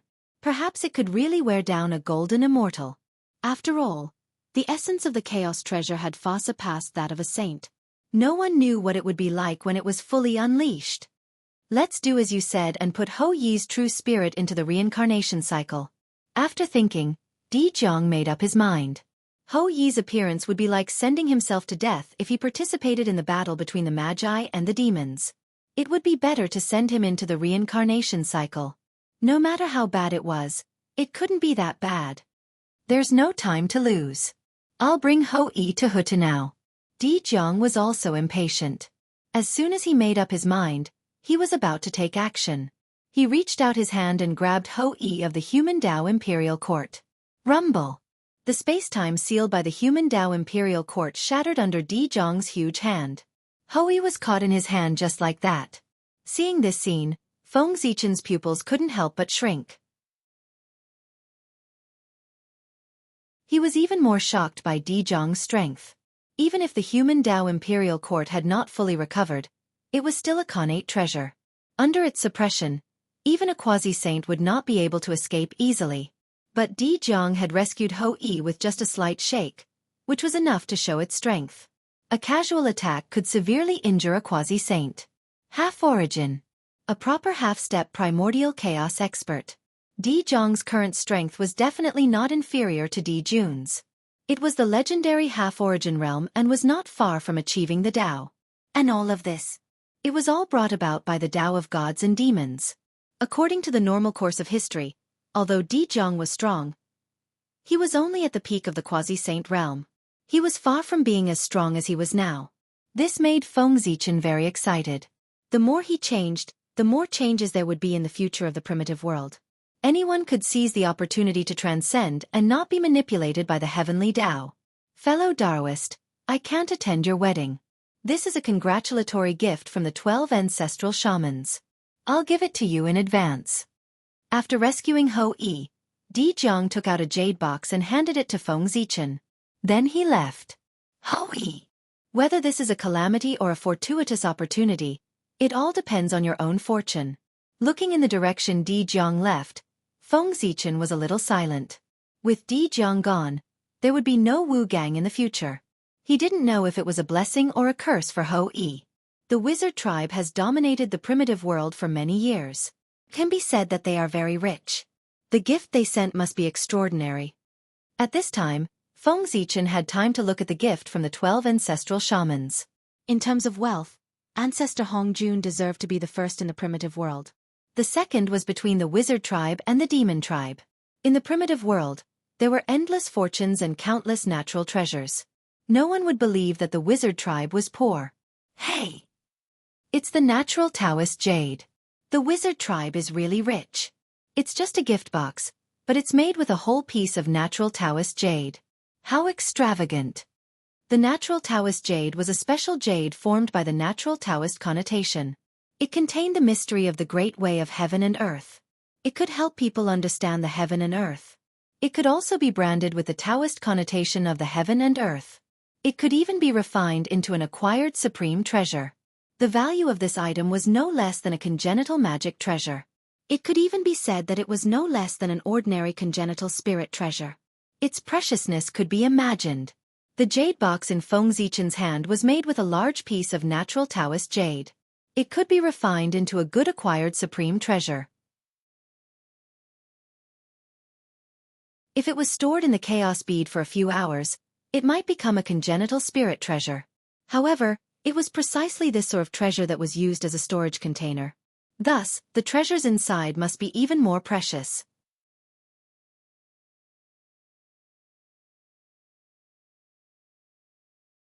Chapter 449. With this thought in mind, Feng Zichen could not wait to open the jade box. As this item was personally handed to Feng Zichen by Jianghu, there were no restrictions on the jade box. Feng Zichen opened the jade box easily. There was no shocking phenomenon, nor was there any abnormal fluctuation. There were 12 pearls lying quietly in the jade box, blooming slightly. Connate pearls. These 12 pearls were the connate pearls. They were born with the connate Tao, and their bodies were surrounded by connate Tao. They were extraordinary. Their attributes were different. There were metal, wood, water, fire, earth, time, space, wind, rain, lightning and poison. They corresponded to the attributes of the 12 ancestral witches. Each of them was a middle-grade connate spiritual treasure. These were the connate spiritual treasures of the 12 ancestral witches. The connate spiritual pearls. The 12 ancestral witches were born holy and could be called the sons of Pangu. When they were born, they naturally had connate spiritual treasures. This was a necessary benefit for connate god fiends. They had at least one connate spiritual treasure. Even if they were born without primordial spirits and could not use connate spiritual treasures, they were no exception. The connate spiritual pearls were the connate spiritual treasures formed when the 12 ancestral witches were born. The fragments of the chaos bead entangled with the origins of the 12 ancestral witches. It was the manifestation of their origins. Although its level was not high, it could help people comprehend the Tao and the Tao of the 12 ancestral witches. Good treasure. What a good treasure. Taking out the connate spiritual pearls, Feng Zichen's expression was slightly excited. Such a treasure was exactly what he lacked. Comprehending the Tao of the 12 ancestral witches was just a trivial matter to him. The fragments of the 12 chaos beads contained in it were the treasure that really moved him. When the connate spiritual pearls were combined, it would be a supreme-grade connate spiritual treasure. And swallowing a supreme-grade connate spiritual treasure, even if it was the chaos bead that had been promoted to a connate cardinal treasure, he would still gain a lot of benefits. Perhaps, an connate divine restriction would be born because of this. Come. Without hesitation, Feng Zichen directly took out the chaos bead and swallowed the connate spiritual pearls. Although supreme-grade connate spiritual treasures were precious, they were nothing compared to connate cardinal treasures. Losing a supreme-grade connate spiritual treasure would allow the might of the connate cardinal treasure to improve further. No matter how one looked at it, it would not be a loss. Feng Zichen naturally knew what to do. One had to know that while connate spirit treasures had 9 innate divine seals, each innate divine seal was a grade. Connate treasures with 46 innate divine seals were known as inferior grade connate cardinal treasures. A connate treasure with 47 innate divine seals was known as a mid-grade connate cardinal treasure. By analogy, a connate dharma treasure with 49 connate divine seals was the strongest dharma treasure that could be nurtured in the prehistoric era, a supreme-grade connate cardinal treasure. Anything that surpassed this limit would be the most powerful magic treasure known to man, the chaos treasure. That was a treasure that could only be nurtured by the great Tao and the chaos outside the realm. The primordial world was far from being able to do that. The primal chaos bead was a connate cardinal treasure with 46 connate divine seals. It was classified as a lesser connate cardinal treasure. There was a huge gap between it and the 3 legendary connate cardinal treasures. Just like the saint in Hong Jun. They seemed to be in the same realm, but the gap between them was huge. They were far from comparable. But now, after devouring the 12 connate spiritual pearls, the primal chaos bead had been further repaired. It had developed another connate divine seal and become a mid-grade connate cardinal treasure. Although it was still incomparable to the 3 great connate cardinal treasures, its power had been greatly increased. In the future, when Feng Zichen found more fragments of the primal chaos bead for it to devour, it would definitely be able to compete with it. As a chaos treasure, the primal chaos bead might not be inferior to Panga's axe. Indeed, the primal chaos bead was shattered by Panga's axe, but that did not mean that the primal chaos bead was inferior to Panga's axe. That was because Panga's axe was in Panga's hands. It had almost invincible strength. With just one strike, it had shattered the primal chaos bead. But if Panga's axe was not in Panga's hands, would he still be able to shatter the primal chaos bead? It was Pangu who had made Panga's axe famous, not Panga's axe Pangu. Without Panga's axe, Pangu was still Pangu, invincible under the great Tao, the #1 chaos fiend god. However, Panga's axe was one of the 3 chaos treasures. It might not be stronger than the other 2 chaos treasures. Therefore, Feng Zichen firmly believed that as long as he could upgrade the primal chaos bead to the level of a supreme grade connate numinous treasure, the 3 chaos bead would become the most powerful connate numinous treasure. It would become the second most powerful numinous treasure in the primordial world, second only to the 6 paths of reincarnation disc. After all, the primal chaos bead was formed from the essence of the chaos bead. It was its foundation and had inherited all its abilities. As for the 3 chaos treasures, they were connate cardinal treasures formed from the chaos treasure Pangu's axe's essence after it shattered. They each inherited a portion of its power, but they were far from being comparable to the real Pangu's axe. In that case, the 3 chaos treasures were inferior to the primal chaos bead and the chaos green lotus of the same grade. It could be seen from their names. Panga's banner, Taiji diagram, and primal chaos bead were no longer known as Panga's axe. As for the other 2 chaos treasures, although they were more thoroughly shattered, their names were still preserved. This meant that they had the possibility of reappearing, but Panga's axe did not. Boom! Boom! Boom! After devouring the 12 connate pearls, the primal chaos bead underwent a shocking change. Countless mysterious runes were born from the void, densely packed and endless. They interweaved inside the primal chaos bead, forming a new connate divine restriction. At this moment, the primal chaos bead was upgraded from an inferior grade connate cardinal treasure to a middle grade connate cardinal treasure. The Tao light on its body became deeper and darker, like a black hole that devoured all the light around it. It made one feel as if they would sink into it and be swallowed by the endless primal chaos sea with just a glance. And this was only the external change. Inside the primal chaos bead, an even more intense change was happening. In the center of the primal chaos, the ancient door, the space-time door, became larger and clearer. It exuded an ancient aura, even more ancient than heaven and earth, as if it existed with the primal chaos. Wisps of purplish-black airflow surged out of the ancient door and wandered around the primal chaos space. Wherever it passed, the surrounding primal chaos chi seemed to have met a king and retreated, expressing their submission. Domineering. Incomparably domineering. Even more domineering than the primal chaos chi. This was a power that was higher than the primal chaos chi. It was the product of the combination of the power of the great Tao and the primal chaos chi. It had a power that was closer to the Tao. Such power was born in the depths of the primal chaos, the place where the great Tao lived in seclusion. That was the most sacred place in the world. The power of the great Tao was so majestic, unimaginable, and unsurpassable. It was truly omnipotent. Where the great Tao was, the primal chaos chi bathed in its power all year round.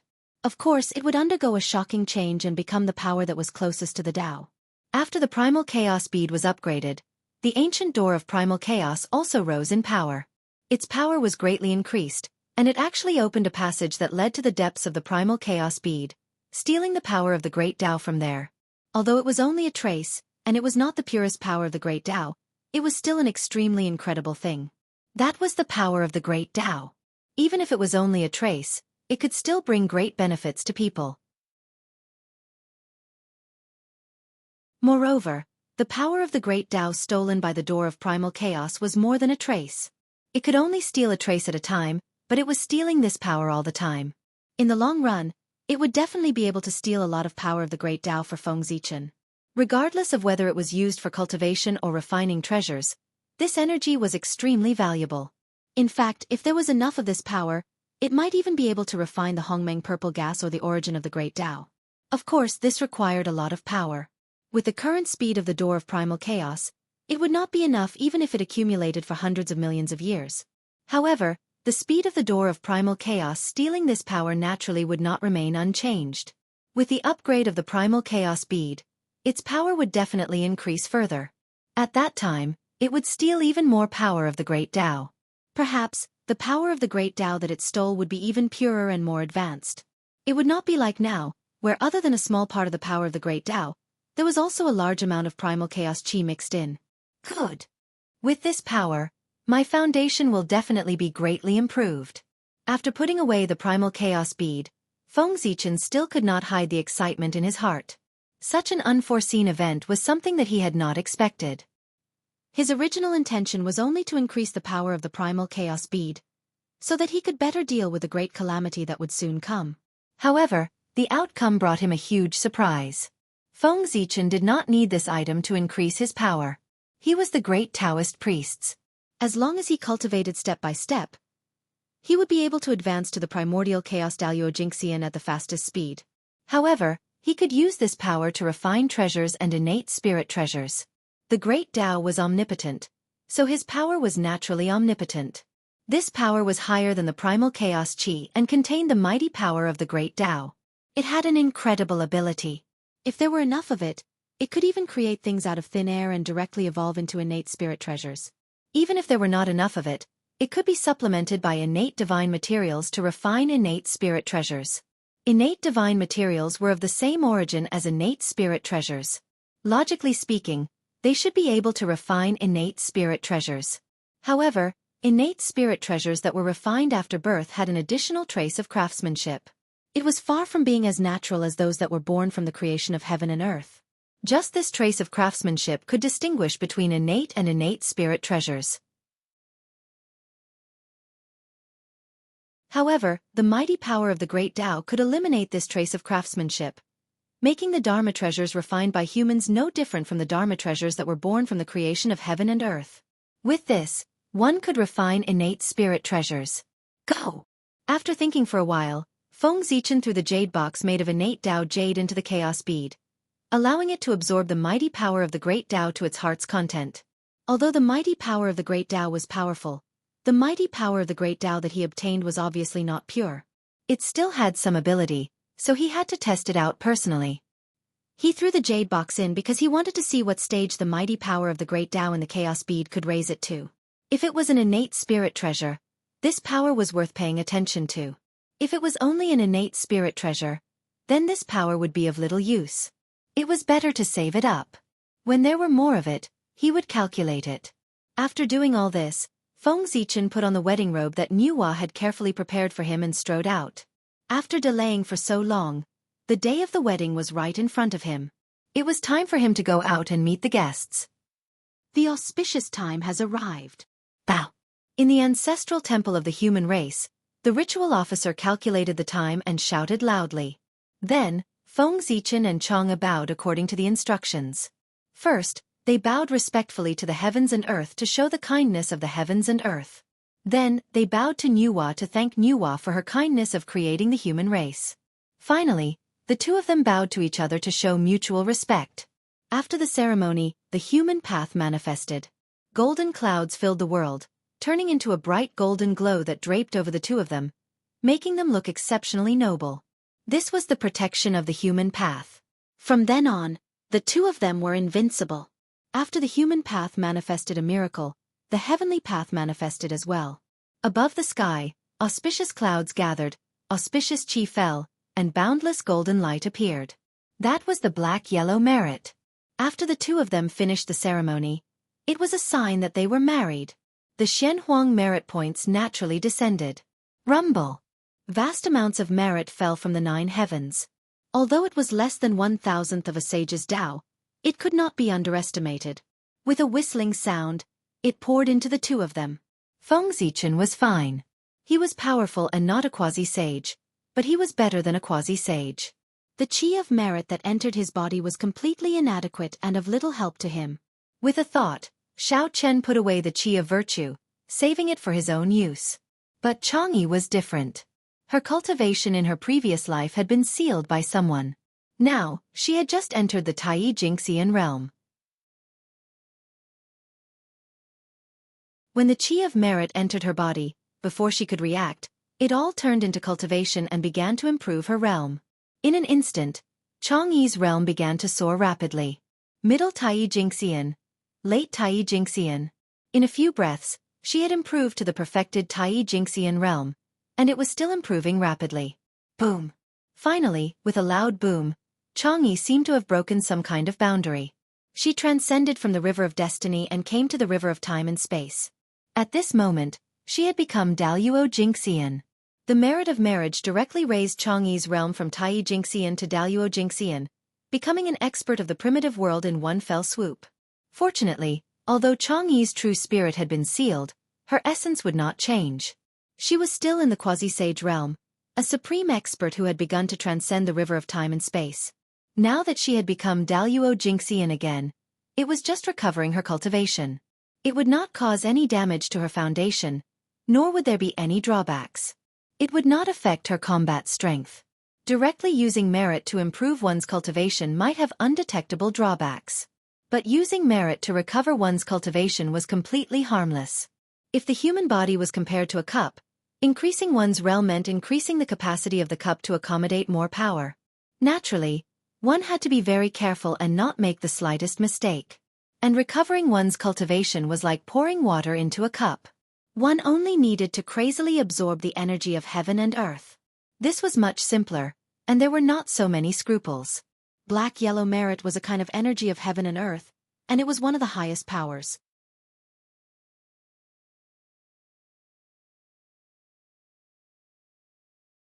Chapter 450. Using it to recover one's cultivation was naturally beneficial and not harmful at all. It was just a little extravagant. However, for the current Chang'e, recovering her cultivation was the most important thing. Being a little extravagant was nothing. Boom! After her strength reached the level of Daluo Jingxian, the innate true spirit in Chang'e's body was awakening. The power that belonged to Wang Shu began to recover, trying to break through the seal set by Di Jun and the others and descend into the world again. Unfortunately, the seal that suppressed Wang Shu's innate undying true spirit was set up by Di Jun, Fuxi, and Wang Shu together. How strong were these three gods? Since ancient times, there were only a few people who could stand shoulder to shoulder with them. The seal that they set up together could not be broken without the help of a saint. And Chang'e's current strength was only at the level of Daluo. How could she break it? Therefore, the power that belonged to Wang Shu, just as it showed signs of recovery, was suppressed by the seal left behind by Di Jun and the others without any resistance. It continued to lurk, waiting for the next recovery. Who is it? The moment the marriage was completed, Di Jun flew into a rage in the Lingxiao Hall above the heavenly court. His majestic divine consciousness surged out and swept across the entire untainted land. Those who married 3 times discussed the secrets of heaven and earth and described the Tao of Yin and Yang. It was the creation of all living beings. The combination of Yin and Yang gave birth to creation and then gave birth to all living beings, bringing endless vitality to the untainted land. This was called endless creation. Those who could marry 3 times were all people favored by heaven and earth and had the bearing of a celestial emperor. Otherwise, how could they be qualified to represent heaven and earth to explain the creation of Yin and Yang? Just like Di Jun, as a celestial emperor, he could marry people according to the heavenly Tao. The person who married people must be a figure born from the Tao. As the lord of all living beings, he could shake his position as a celestial emperor. In this case, how could Di Jun not be angry? When a celestial emperor was angry, heaven and earth changed colors. At this moment, heaven and earth suddenly became incomparably oppressive, and a murderous intent filled the air. All the living beings in the untainted land felt an inexplicable sense of fear in their hearts at the same time. It was as if they were facing a terrifying demon god. An unbearable pressure hit their hearts, causing them to tremble uncontrollably. Boom! Di Jun's divine consciousness descended from the 9 heavens. An unparalleled power erupted, distorting space-time and even interfering with the operation of heaven and earth. In a place where no one could see, Di Jun's spiritual sense seemed to have transcended time and space, standing at the end of time and space, overlooking the passage of time. In a trance, time paused at this moment. At this moment, everything that had happened in the untainted land was clearly reflected in Di Jun's mind. Feng Zichen. Do you know that you're courting death? In an instant, Di Jun found the source of everything. The human Feng Zichen. In the next moment, boundless killing intent gushed out from Di Jun's body, shattering the boundless void as it pounced towards Feng Zichen. On the shore of the East Sea, the boundary that Nuwa had set up to protect the human race seemed to have lost its effect under Di Jun's power. That boundless killing intent directly ignored Nuwa's enchantment and enveloped everyone at the wedding venue. How terrifying! What a terrifying killing intent! What's going on with this suffocating feeling? In an instant, everyone felt the surrounding temperature plummet, as if they had fallen into an ice cellar. This was a chill that came from the soul, causing great fear and the shadow of death to loom over their hearts. Fortunately, although Nuwa's enchantment seemed useless, it was still somewhat useful. After passing through Nuwa's enchantment, Di Jun's killing intent had weakened layer by layer and was much weaker than before. Otherwise, everyone present, except for Daluo Jingxian, would have been wiped out by Di Jun's killing intent. How could it be like now? Apart from feeling fear, there was nothing abnormal.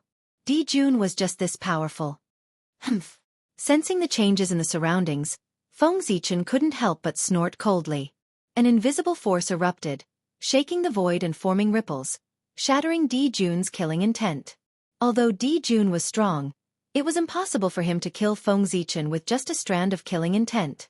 Not to mention him, even a saint couldn't do it. Therefore, Feng Zichen easily shattered Di Jun's killing intent. Your Majesty, what is the meaning of this? After doing all this, Feng Zichen asked in a deep voice. Di Jun was the celestial emperor personally conferred by the Tao ancestor and had obtained the recognition of the heavenly Tao. Even a saint would have to address him as Your Majesty to show respect. Feng Zichen was naturally no exception. In the sky above the East Sea, Di Jun's shadow silently appeared. He stared coldly at Feng Zichen and didn't say anything for a long time. In the end he said silently, You're very good. Primordial sword ancestor, sorcerer of the witch race, great Taoist priests Pangu, human emperor Zichen clan. I admit that I underestimated you previously. I didn't expect you to cause such a big commotion. There's a faint trend of shaking my position. But from now on I won't. You've succeeded in attracting my attention. Humph. After saying that, Di Jun didn't make a move. Instead, he withdrew his spiritual will. This made Feng Zichen, who was secretly vigilant, let out a long sigh of relief. To be honest, he was no match for Di Jun at all. Although he was the great Taoist priests and Daluo Jingxian was invincible, Di Jun's realm was half-step primordial chaos. He had long surpassed the scope of Daluo Jingxian and mastered incredible power. He could subvert cognition and distort concepts. Don't underestimate this half-step. This was the gap between heaven and earth. This was an insurmountable gap. One was to prove the Tao and verify the Tao. The other was to achieve the Tao and be the Tao. Their strength couldn't be compared. Feng Zichen could roughly guess the reason why Di Jun didn't make a move today. It wasn't that he wasn't confident in killing him, but that he didn't have the courage to fight an all-out war with the witch race. He didn't want to offend Nuwa, who was behind him. After all, Feng Zichen was also a sorcerer of the witch race. Nuwa was the face of the primordial world. If Di Jun attacked him, the 12 ancestral sorcerers wouldn't sit back and watch. Nuwa wouldn't sit back and watch. In this way the range of the impact would be wide. If things went wrong, it might trigger the great battle of the liches in advance. And Di Jun would never allow such a thing to happen. The current demon race was not prepared to fight an all-out war with the witch race. If they fought rashly, the chances of winning were not very high.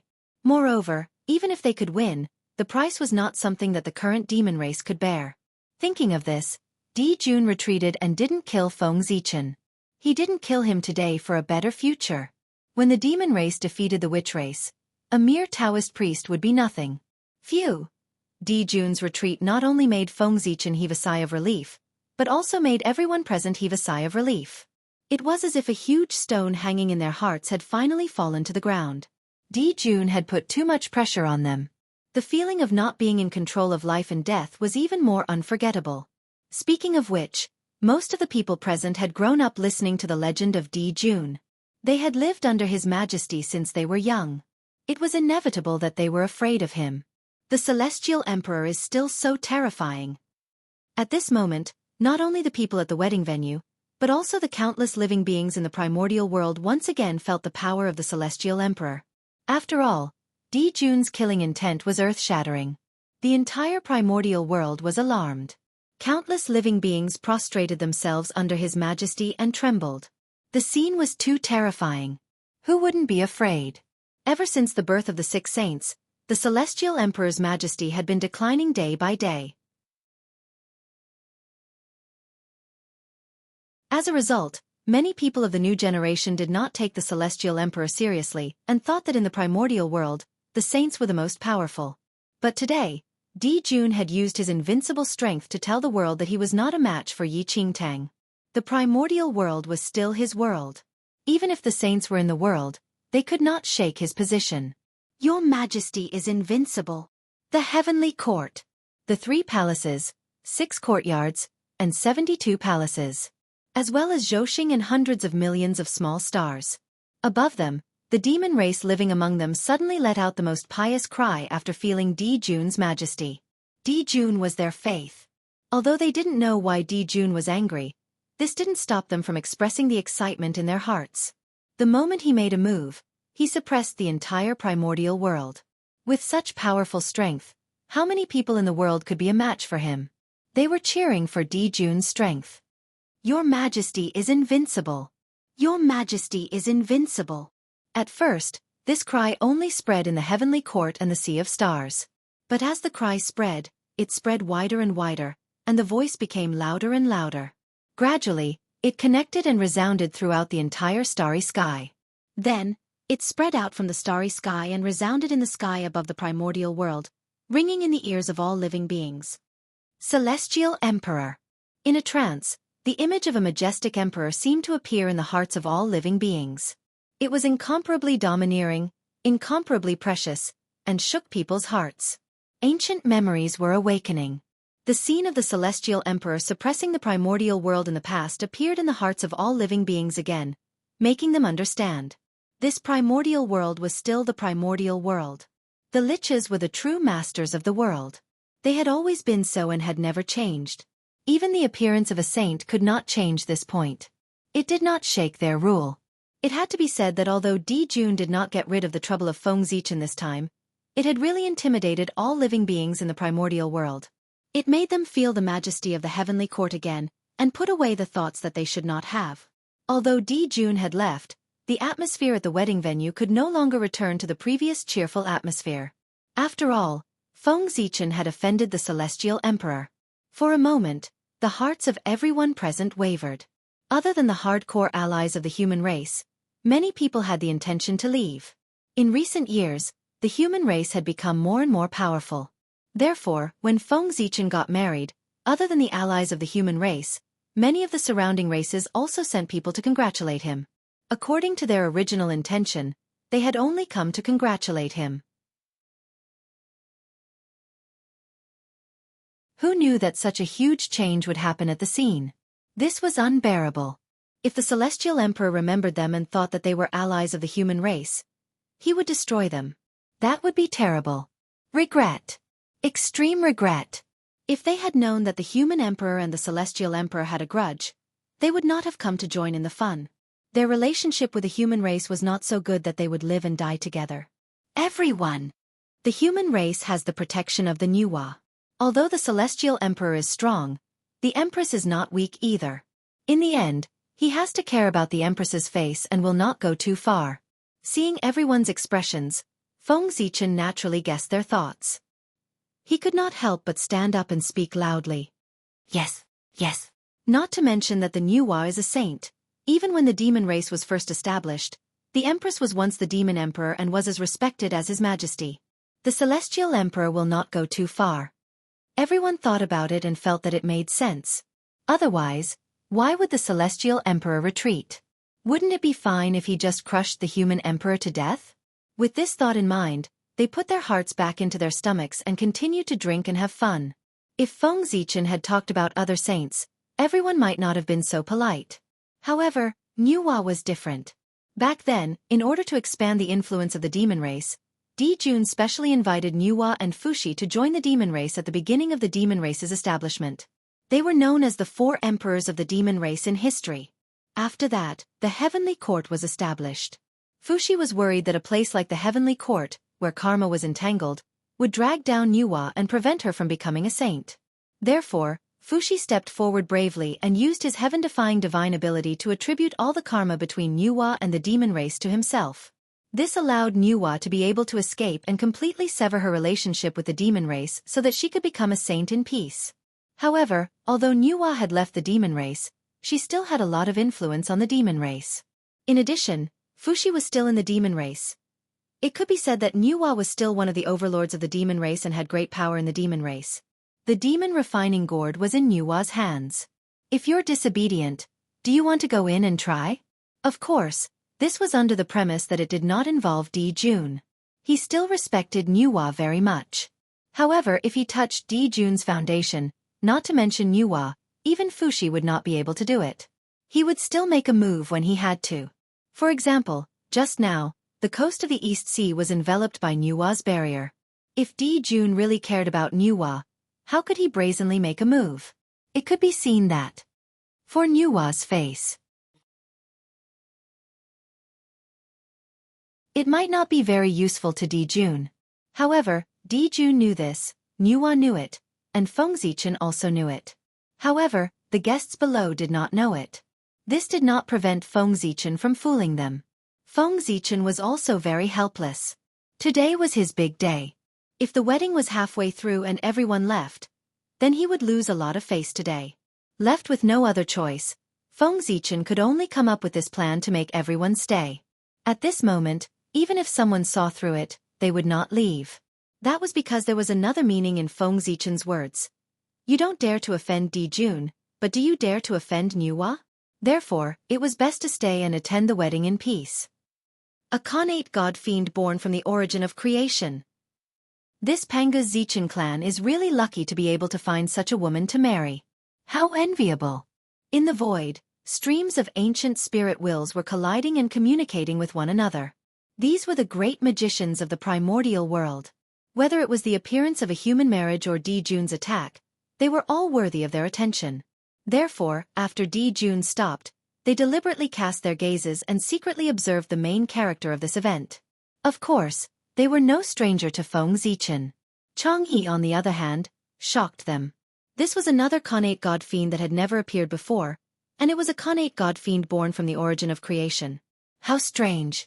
In the primordial world, although there were many Khanate god-fiends, they referred to ordinary Khanate god-fiends. Top Khanate god-fiends like Kuan Pangzhen Yuanzi were still very rare. Every Khanate god-fiend with such aptitude was worth paying attention to. In the future, they might be able to stand shoulder to shoulder with them. Fortunately, Goddess Nuwa made preparations in advance. Otherwise, it would be dangerous today. Feeling the gazes focused on the two of them, Feng Zichen frowned, but he could not help but secretly rejoice. Long ago, Nuwa had expected such a situation. She deliberately tampered with Chang'e and used the origin of creation to conceal Chang'e's true identity. Otherwise, Chang'e's true identity would not be hidden from the eyes of these old fellows. Then, Feng Zichen was in big trouble. Taking a Khanate god-fiend with the creation attribute and marrying an ancient moon god with the fate of empress were obviously two different concepts. No matter how tolerant Di Jun was, he probably could not tolerate her. Fortunately, Nuwa's understanding of the Tao of creation was extremely deep and could be said to be the best in the primordial world. She personally covered up Chang'e, and it was almost fake. There were no more than 3 people in the primordial world who could see through it. Speaking of which, Nuwa and Fushi were clearly Khanate god-fiends born from the Tao of Yin and Yang, but they each broke their own boundaries and walked their own paths. One achieved the Tao through creation, and the other achieved the Tao through the Khanate 8 trigrams. It was amazing. This was also one of the reasons why Feng Zichen firmly believed that Nuwa was not simple. People said that although Nuwa was the first of the 6 saints to achieve the Tao, Her strength was the weakest among the saints because she relied too much on merit. In Feng Zichen's opinion, this was undoubtedly very funny. Not to mention that among the 6 saints, which one of them did not achieve the Tao through merit? Just the fact that Nuwa had walked her own path early was enough to prove her extraordinariness. Those who underestimated her would pay the price in the end. The merit obtained from creating a human was merit, but the merit obtained from establishing a sect was not merit? The 6 saints of the primordial world all became saints by virtue, without exception. Among them, Nuwa became a saint by completing the human path. Therefore, she had been enlightened by the human path. Her foundation was so deep that it was far from the 5 saints who established sects to become saints. In the primordial world, only Tao ancestor Hongjun, who had been enlightened by the heavenly path, and goddess Hutu, who had been enlightened by the earth path, could be on par with her. Nuwa's strength was definitely top-notch among the saints. It was far from being as simple as it seemed. Sun Star, Sun Temple. After returning here, Jun could no longer suppress the anger in his heart and could not help but roar loudly. Bastard! What a bastard! This was the birthplace of Jun and Tai. It was also the ancestral land of the Golden Crow clan. It was also the supreme holy land of the Demon clan. Few outsiders could set foot in it. Therefore, only here could Jun roar loudly without caring about his image and vent the anger in his heart to his heart's content. Thus, he did not have to worry about being discovered by outsiders and damaging the dignity of the Celestial Emperor. Big brother, why are you so angry? Although Feng Zichen's status is noble, he is just a Daluo Jingxian. Even if he is invincible in this realm, he is still a Daluo Jingxian. As long as he does not exceed this range, he is just a slightly bigger ant to us 2 brothers. When you and I take that crucial step, no matter if he is the sword ancestor or the great Taoist priests, we can destroy him with a flick of our fingers. There is no need to take it to heart. On the other side, after Jun vented the anger in his heart, Tai came forward and advised. From his words, he did not take Feng Zichen seriously at all. It was as if he was not talking about some great medium of the untainted land, but some other ant. However, he was Tai, the top expert of the untainted land, the real #1 person of the Demon clan. He was even stronger than Jun and Fushi. Others were not qualified to look down on Feng Zichen, but he was. Although his cultivation had not reached the level of Daluo Jingxian, his strength had long reached this realm. In front of him, Daluo Jingxian was indeed not much different from an ant. Only a half-step primordial chaos expert was worthy of his scorn. As the great Taoist priests, Feng Zichen was naturally an extremely powerful existence in the eyes of Daluo Jingxian. However, in the eyes of a half-step primordial chaos overlord, he was nothing. Without personally touching the realm of the primordial chaos Tao realm, one would never know the power of that realm. It was the Tao, the truth and the law. Its power was endless and contained everything. The current untainted land was different from the untainted land in Feng Zichen's memory. Its overall strength had improved by a level. Experts of the great perfection of the sage-to-be were no longer the peak below the saint. Above them, there was the existence of half-step primordial chaos. This was the current peak of the untainted land. However, it might not be long before half-step primordial chaos experts were eliminated. This was because Jun, Tai, Jianghu, and the leaders of the shaman and demon clans were about to take the last half-step and cultivate to the primordial chaos Tao realm, which was comparable to the saints. At that time, the saying that the saints were invincible would really become a legend. Sigh. Originally, after Feng Zichen became the great Taoist priests, he should have been the strongest existence below the saints. However, under his manipulation, the strength of the untainted land had been promoted as a whole. As a result, although his strength was strong, he was far from being invincible. He was still suppressed by others. Fate was playing tricks on people. This was nothing more than that. Second brother, you don't understand. Shaking his head, Jun replied. I don't understand? I don't understand again. Or is big brother worried that he will be one step ahead of the 2 of us and become the primordial chaos Daluo Jingxian before us? Seeing Jun like this, Tai felt a little sad. Ever since the fall of the 9 golden crows, Jun's invincible Tao heart had been flawed. He was no longer as great as before. Therefore, when he spoke, he could not help but have a hint of provocation, trying to reawaken Jun's ambition. Sure enough, Although the provocation was simple, it was extremely useful. After listening to Tai's provocation, Jun's eyes could not help but turn cold. Afraid? Why would I be afraid? If it weren't for the witch race and fellow Taoist Nuwa, I could kill him with one finger. As if he was very dissatisfied with Tai's words, Jun's tone could not help but carry a trace of displeasure, and the aura on his body was released. Boom! At this moment, Jun's aura was like a rainbow. The aura of the Emperor was vast and mighty. The aura of the Celestial Emperor was completely displayed. It suppressed the universe and swept across the myriad worlds. However, there was no joy in Tai's heart, only sadness. He could not go back. He really could not go back. Jun was no longer the Jun from before. If it were in the past, when Tai used such a shallow provocation, Jun would only laugh it off. He would not have such a big reaction like today.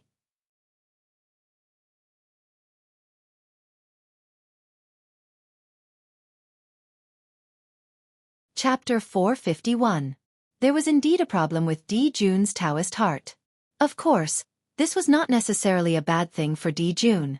As the saying goes, there can be no construction without destruction. When Jun's Taoist heart completely recovered, it would be the time for him to become the primordial Daluo Jingxian. However, if Jun's Taoist heart could not recover, then he would not have the chance to become the primordial Daluo Jingxian in this lifetime. The primordial chaos was about the great Tao being as one and the Taoist heart being perfect and flawless. If one's Taoist heart was damaged, it was already very good to be able to maintain his current strength. It was impossible to hope to take another step forward. Jun's anger seemed to be nothing, but the impact was not small. He was the master of the Sun Star, and his every move was in accordance with the Sun Star. His aura suddenly erupted, and the Sun Star immediately reacted. Endless heat waves swept out, shocking the entire starry sky. Looking up from the primitive land, one would only feel that the sun was even more dazzling. However, the demons living in the boundless starry sky were firmly affected. They felt that the surrounding yang energy suddenly rose, and a terrifying high temperature attacked, burning everything like a furnace. For a moment, most of the demon warriors could not help but tremble in fear. They did not know who had angered His Majesty, causing him to be furious. Big brother, calm down. There were thousands of thoughts in his heart, but Tai did not show any of them. He stepped forward and came to Jun's side to calm him down. Little brother, your method of goading me into action isn't very clever. However, it is extremely useful. At this moment, Jun suddenly calmed down and said to Tai with a smile. With the change in Jun's mood, the restlessness of the sun star gradually subsided, and the boundless starry sky regained its tranquility. After all, it was the place where he was born. Returning here, Jun's heart seemed to have been baptized. There was a mysterious force protecting him, removing all negative effects for him. Big brother, has your Taoist heart recovered? Seeing the change in Jun, Tai was overjoyed and hurriedly asked. At this moment, Jun was what Jun should be like in his heart. Confident, flamboyant, fierce. No. It's just that after returning here, the power of the sun has been added to my body, temporarily suppressing the negative effects brought about by the loss of my Tao heart. Shaking his head, Jun said in a deep voice. Ever since the fall of the 9 golden crows, this was the first time he had returned to his birthplace. He didn't expect such a wonderful change to occur that could suppress all negative emotions. Don't worry. Here, Jun felt extremely relieved. It was this feeling that made him temporarily put down the pain of losing his son, and his wounded heart was comforted. Oh! The Sun God Temple has such a function? It seems that we still don't know enough about our birthplace. Tai raised his eyebrows in surprise. It was the first time they had discovered that the Sun God Temple had such a function. In the past, the Sun God Temple's function was to gather the power of the sun. This was naturally very important at the beginning of their cultivation.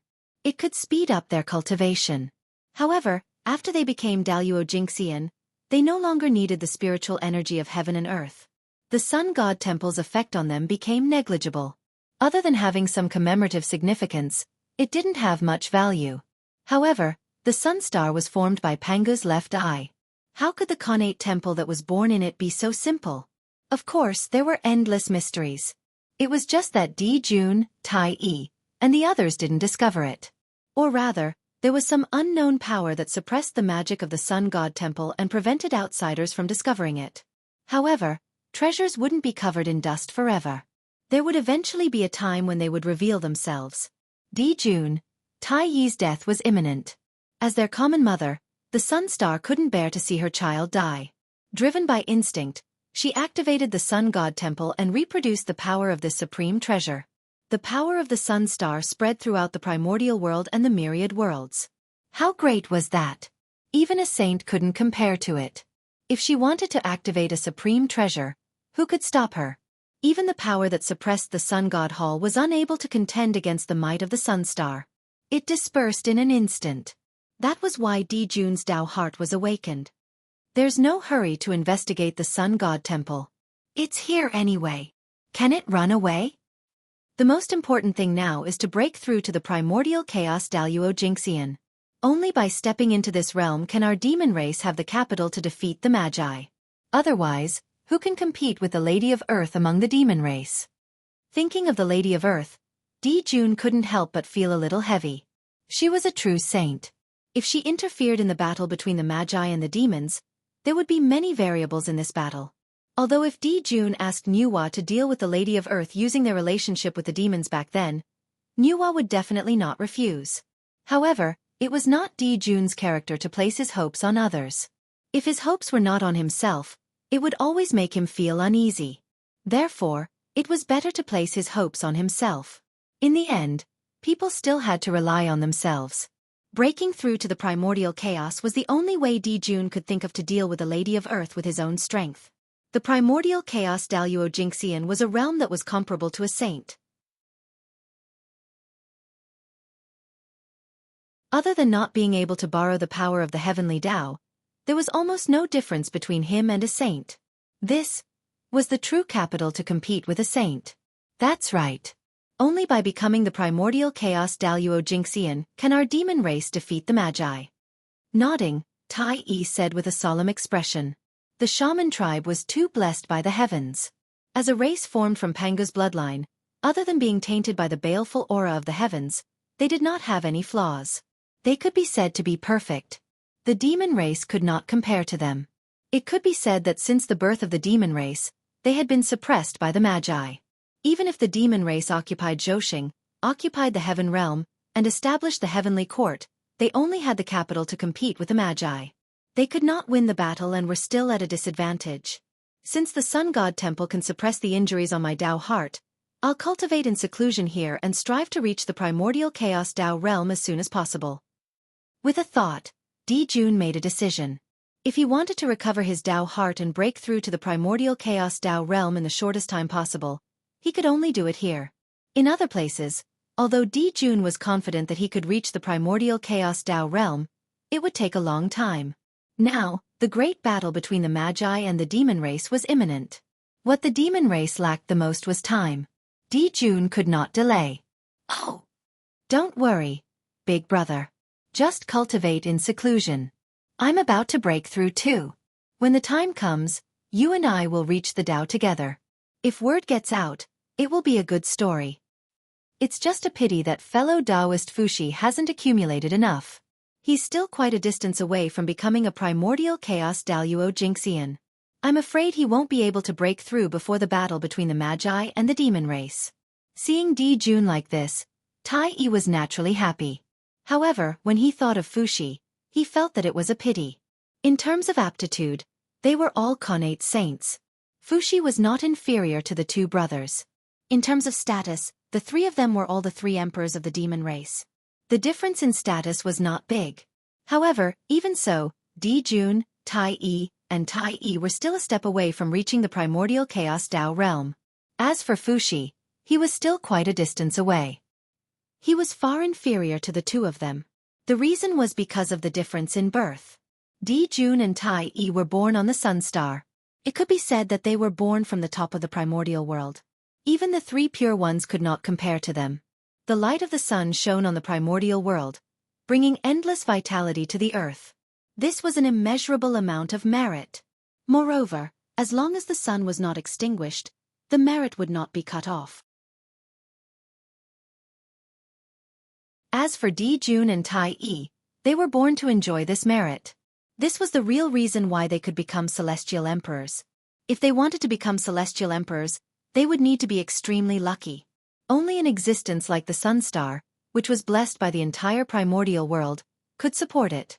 With the protection of the sun star, no matter how great Di Jun and Tai Yi's achievements were, it would not be surprising. It could be said that the two of them could cultivate to the primordial chaos Daluo Jingxian while lying down. However, this would take a long time. As for Fuxi, he was born in the Qifeng Mountain. Although it could be called a top grotto heaven in the primordial world, it was far from being comparable to the sun star. This caused the gap between him and Di Jun, Tai Yi, and Tai Yi. He was born this way. What could he do? In terms of background, there were not many people in the primordial world who could compare to Di Jun and Tai Yi. With Fuxi's talent, if the battle between the Lich and the demon race could be delayed by a few hours, he might be able to cultivate to the primordial chaos Daluo Jingxian. However, there was really not enough time. This could only be said to be Fuxi's bad luck. Sigh. Everyone has their own fate. Fellow Taoist Fuxi doesn't have this luck. There's nothing we can do. Di Jun was very open-minded about this matter. Ever since Fuxi joined the demon race, he had never mistreated Fuxi. Whatever the two brothers had, he would definitely give Fuxi a share to prevent him from being unhappy. Even so, Fuxi could not cultivate to the primordial chaos Dao realm. It could only be said that his fate was not enough. Big brother, what are you talking about? If fellow Taoist Fuxi also reaches the primordial chaos Dao realm, wouldn't we have a higher chance of winning against the witch race? Di Jun's attitude vaguely made Tai Yi a little unhappy. He knew that Di Jun did not like Nuwa and Fuxi very much. If not for the fact that the witch race was so powerful that the two brothers could not compete with them, Di Jun would not have invited Fuxi and Nuwa to join the demon race, nor would he have given them such a high status. This was because he had no choice but to use their strength to fight against the witch race. However, it was true that the existence of Nuwa and Fuxi had taken away Di Jun's power. This made him very unhappy. Perhaps this was the nature of an emperor. He had an abnormal passion for power. However, it would have been fine if it had been any other time. However, now that the demon race was on the verge of extinction, it was a little too much for Di Jun to still be like this. One had to know that Fuxi had contributed greatly to the demon race being where they were today. Brother, you worry too much. When you and I become primordial chaos Daluo Jingxian, there will be no suspense in the battle between the witch race and the demon race. Our demon race will definitely win. At that time, fellow Taoist Fuxi might be able to achieve the Tao in one fell swoop with the momentum of a great victory. Di Jun smiled and said nonchalantly. In the future there was no need for Fuxi. The two brothers were enough for the demon race. Fuxi was a little redundant. He could use this opportunity to get rid of Fuxi. After all, the demon race still needed Fuxi's help in the past. But now he was not so important. The demon race. They had already passed the most difficult time. If the demon race defeated the witch race, they would become the only protagonist of the world. Di Jun would also become the true #1 person in the primordial world. Tai Yi was his only younger brother. He could share the glory with him and be respected as the East Emperor. But Fuxi was an outsider. Why should he be respected as him? Wasn't this annoying? Moreover, Fuxi was backed by Nuwa. This was even more intolerable for Di Jun. The combined influence of the two of them was already enough to shake Di Jun's rule. As the emperor, how could he tolerate such a thing to happen? Therefore, Fuxi had to die, and he had to die in the hands of the witch race.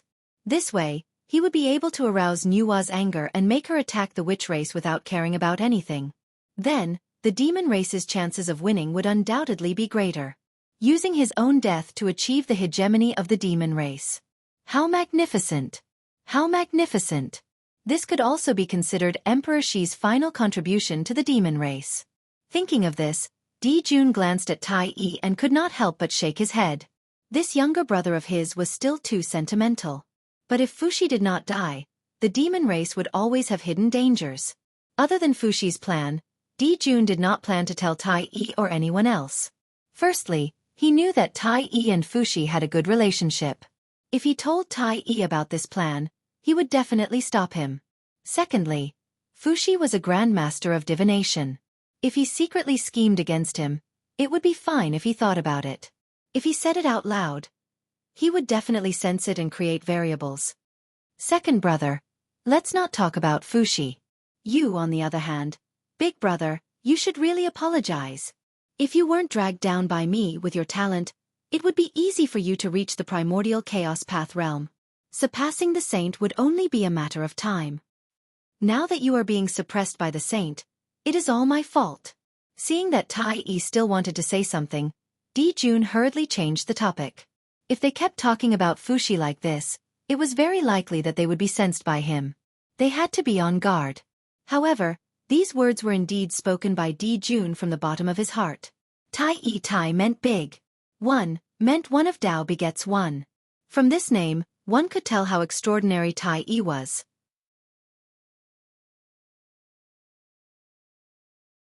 He was the existence with the best aptitude in the primordial world after Dao ancestor Hongjun. In the era when Dao ancestor did not appear, Tai Yi was the number one in the primordial world. Even the three pure ones did not dare to compete with him. Even without the Hongmeng purple qi, it would be easy for him to reach the primordial chaos path realm. But he did not. Because he joined the heavenly court. The heavenly court was the place with the most karma in the primordial world. A long time ago, Tai Yi's realm had already risen to the primordial chaos path realm. Otherwise, he would not have been able to suppress the two of them alone when he was guiding them to become saints.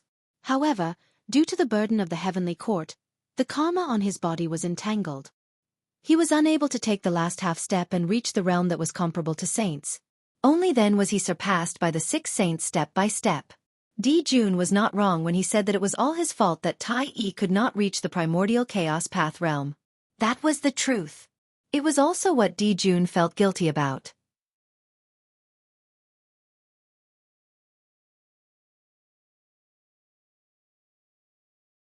Chapter 452. If he had known that the heavenly court would drag down Tai Yi's cultivation, Di Jun would not have let Tai Yi join the heavenly court no matter what. His original intention of establishing the heavenly court was to gather the providence of heaven and earth to assist the two of them in their cultivation. However, things did not go as he wished. He did gain benefits, but Tai Yi did not. Di Jun regretted it. Without the heavenly court, Tai Yi would have attained the Dao early on. Primordial Chaos Daluo Jingxian. Even if he was not as fast as the 6 saints, he would not be much slower. He would not be farther and farther away like today. On the path of cultivation, one step slower would lead to another. Especially for people with outstanding talent like them, if they were one step slower, it would be difficult for them to catch up. Unfortunately, when Di Jun realized this, it was already too late. The karma between Tai Yi and the heavenly court had long been entangled. It was almost impossible for him to escape and leave. He could only brace himself and continue forward. Nuwa was more alert. She had escaped early and escaped the quagmire of the heavenly court. If Tai Yi had left with Nuwa back then, his fate today might have been very different. Di Jun established the heavenly court and achieved himself, but he destroyed Tai Yi. It was not an exaggeration to say that he had used Tai Yi's future to exchange for his own. If such a thing had happened between other brothers, they would have fallen out long ago. However, Di Jun and Tai Yi were different. The friendship between them was too strong. Their brotherhood was moving. It was even better than the relationship between the 12 ancestral shamans. Di Jun could scheme against everyone, but he would not scheme against Tai Yi. Tai Yi's strength was clearly stronger than Di Jun's. He also possessed the connate cardinal treasure, the Bell of Chaos. He could be said to be the number one person in the heavenly court. However, he was willing to submit to Di Jun and fight for him to conquer the vast territory ruled by the demon race. It could be said that his brother's relationship with him was deep. After all, although the demon race was big, there were only 2 golden crows born from the connate. Big brother, don't say that. This is my own choice. Seeing Di Jun blaming himself so much, Tai Yi hurriedly said. It was not entirely Di Jun's fault. Who knew that the heavenly court was a trap? In the beginning, Tai Yi had indeed benefited from the celestial court. His cultivation progressed rapidly, and it didn't take long for him to reach the half-step origin Dao realm. It was also at that time that Tai Yi realized that something was wrong. No matter how hard he tried, He could not break through the last half step. After pondering for a long time, he realized that it was because of the heavenly courts. Unfortunately, he understood it too late. Besides, it's not necessarily a bad thing to be stuck in the realm for so many years. This will make my foundation more solid, and my accumulation more profound. With a strong foundation, I may not be weaker than the 3 pure ones. After a while, seeing that his persuasion was useless, Tai changed his words and continued persuading. That's true. Second brother's talent is the best in the primordial world. Even if he attained the Tao later than the 3 pure ones, he would still be weaker than them. As expected, Jun's eyes lit up when he heard Tai's words. Tai's talent was indisputable. There were many connate saints in the primordial world, but Tai was the only one who was born with a connate cardinal treasure. This explained everything. It was not impossible for Tai to overtake others on the path of cultivation. Second brother, it's good that you're confident. Big brother, you have to work hard too. Otherwise, when you become a primordial chaos Daluo Jinxian and I'm still in the Sage to Be realm, I'll be letting you down for all these years. For the heavenly courts, Tai had delayed his future. If Jun could not break through to the primordial chaos Dao realm, he would not have the face to stand in the primordial world even if others did not say anything. Yes, big brother. Don't worry and go into seclusion. I'm going into seclusion too. I have a feeling that I'm not far away from attaining the Tao. When the time comes, you and I will attain the Tao together. I think the faces of the Magi will be very interesting. Thinking of the expressions of the ancestral race after the two of them attained the Tao, even Tai's state of mind could not help but fluctuate. He joked with Jun for a long time. Tai hated the 12 ancestral Magi to the core. If it was a one-on-one battle, Tai was confident that he would win even if he did not use the Bell of Chaos. However, the 12 ancestral Magi never fought with him one-on-one.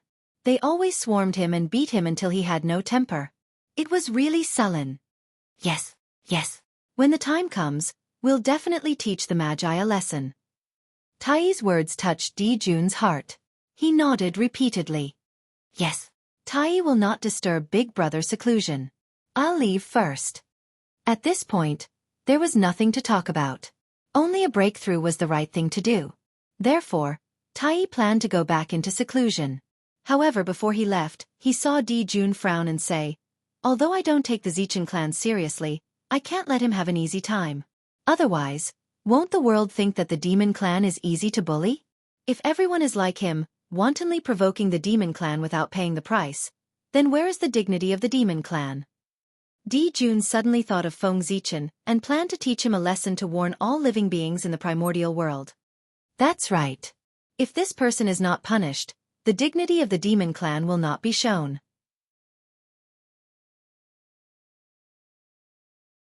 However, among the demon clan, only you, me, and Fushi can defeat Feng Zichen. And you and I have no time to attack. Because of his identity, Fushi will not attack him. The rest might not be his match. That's a little difficult. Thinking of this, Tai frowned. With Feng Zichen's strength, unless it was a half-step primordial chaos expert, no one would be his match. However, only Jun, Tai, and Fushi had such an expert in the demon clan. Jun, Tai, was in seclusion and had no time to attack. Fushi was Nuwa's brother. Of course, he would not attack Nuwa's face. That left Kuanpeng and the others. These people were either quasi-saints or Daluo Jinxian. How could they be a match for the great Taoist priests? Difficult. Too difficult. If we can't deal with Feng Zichen, then we'll deal with the humans. Isn't he the human emperor? Then we'll use the blood of his people to wash away his sins. That's good.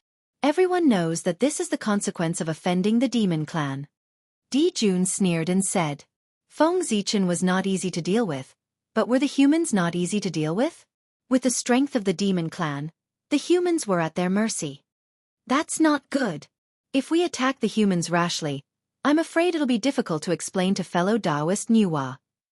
Tai was a little hesitant about Jun's suggestion. The humans were a race created by Nuwa. If they attacked them, wouldn't it be a slap to Nuwa's face?